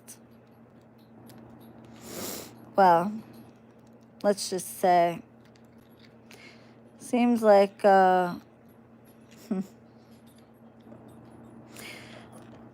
she wanted to make fun of drug addicts and people that have had addictions to opiates and stuff, and I take that very personally. Well, apparently, she broke a few ribs and her spinal fracture, and went in the ambulance, and is now was given fentanyl, and now she has apparently a hard time filling opiate prescriptions. I guess she might be turning into a bit of an opiate addict herself. I mean, that's what happens to most people that have been addicted to opiates at one point. They got it prescribed by a doctor. Hell, I was very young age. I was only 23 years old, 22, 23, when they gave me a very large amount of oxycodone, 30 milligrams, or perk 30s as they call them. I didn't ask for that shit. But you want to make fun of people? Well, I vowed that you will know the struggle, since you think it's funny to make fun of people with addiction. And I think, well, based on your own post, some people just put shit out there.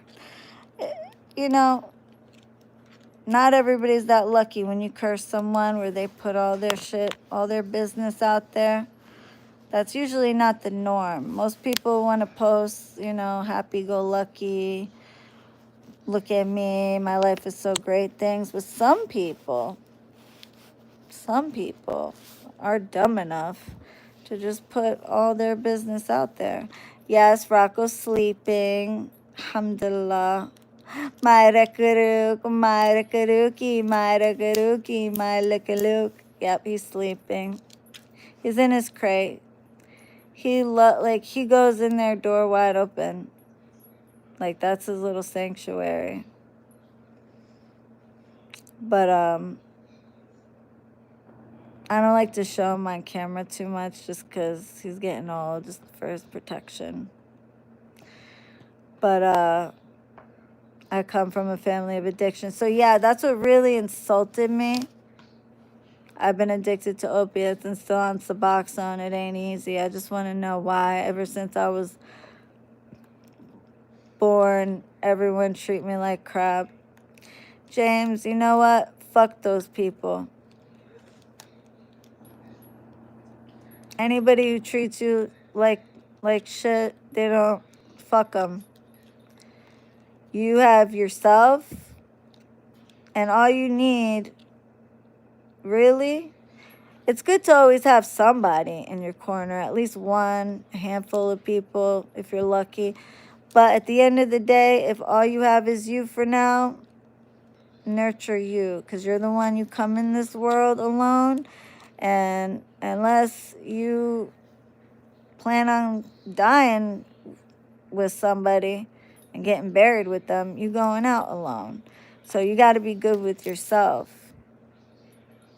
Anybody treat you like shit, tell them to fuck off. It's that simple. Get a pet. They love you unconditionally. I'm a Sagittarius, so I'm the wrong person. Because me, I am perfectly content by myself. I don't need not a motherfucking person. I love my husband, yes. I am glad I have him. He's very helpful, and we love each other. But I want him in my life. I do not need him in my life, and I don't need anyone in my life. I need myself. Of course, my family.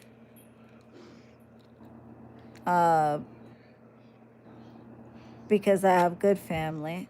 If they were treating me like a piece of shit, I could easily live without them. And my animals, that's it. I'm good. Love you, Queen. You saved me from, I know, Rebecca. And I know with this fool, domestic violence, is still here for necessity. I'm not alone. I got you. Always, babe. Really, as long as you have yourself and you take care of yourself, don't be a selfish person. If you got good people and they look out for you, look out for them. But if all you got is you, nurture you, and eventually the right people will come along. Spirit will, and the universe will make sure of that. But anywho, it's almost 4 a.m. and I have some shit to do tomorrow. It's Christmas Eve. I gotta go shopping for some last minute stuff. I'm exhausted. Anyway, on my lowest, hearing your voice helps me right now because you know my situation. I know, babe. When a good time to email you, I'll be happy to help you. Just let me know. Habibti, email me anytime. Will it be the name that you have in here? Mernaya. I could always use that. Merry Christmas, everybody. And okay, yes, email me. Do it on the contact form if you don't mind, so I'll see it quicker. My New Year's new money and luck rituals coming up. It also like takes the edge off if you got a bad year coming. Like this year was supposed to be, look at this fucking freezing. They always freeze me in the ugliest positions. Like, what the fuck, YouTube?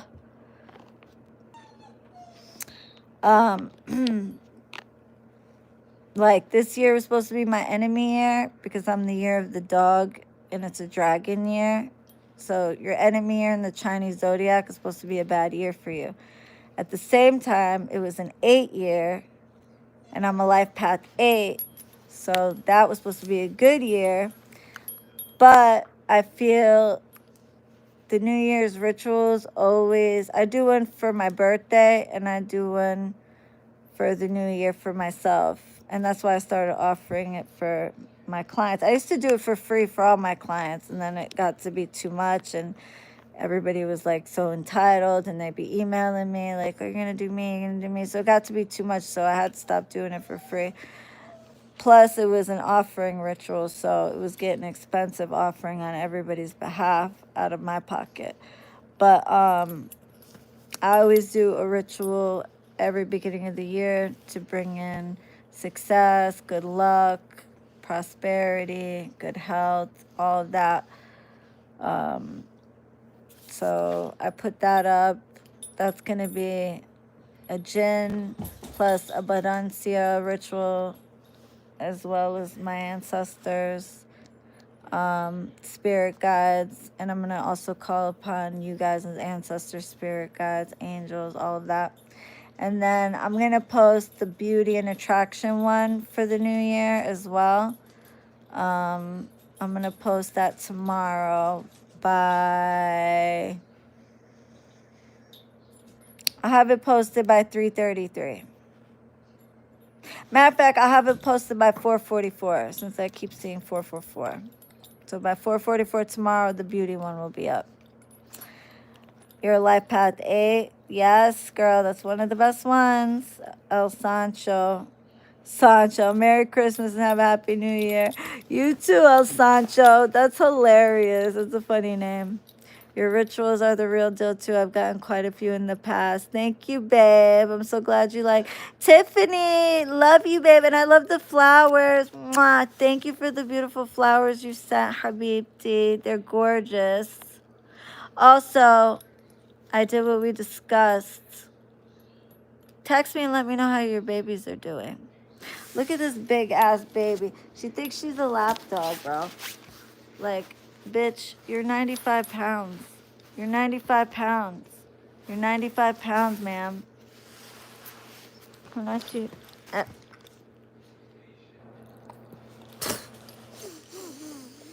No, wait. Don't eat my earbud. Nope, don't you do it. She's eaten my AirPods before. Anyway, stop it. Love you, Queen. Hope we could talk to you soon. I love you more, baby girl. Thank you, Mutant Vermex. You guys all have a happy holiday. I hate to even say that while my people are dying in Gaza. Shout out to my people in Gaza and Palestine, in the West Bank, in Ramallah, in Bethlehem, in Jericho, aka Riha, in all of the areas that are being tormented right now in the West Bank. Allah tikum il-uwa. Inshallah tikum hurriya. Free Palestine from the river to the sea, inshallah, ya Rab. And may this new year bring them freedom and peace, inshallah. And may the Zion Nazis come to their end, inshallah, ya Rab. Love you guys, and I will see you in the next one. Toodles, bitch. Oh, and I'm going to do pick a card for the new year, too. So stay posted for that. Toodles, bitch. Oh, one more thing. Like the video, y'all. To all of you guys that liked this video, commented, and subscribed, I wish you all the love, abundance, success, prosperity, good health, and true, deep, meaningful love, inshallah. Thank you. And I will post when I'm going to do my pick a card. I'm going to try to do it before the 1st, inshallah. Love you. Toodles, bitch.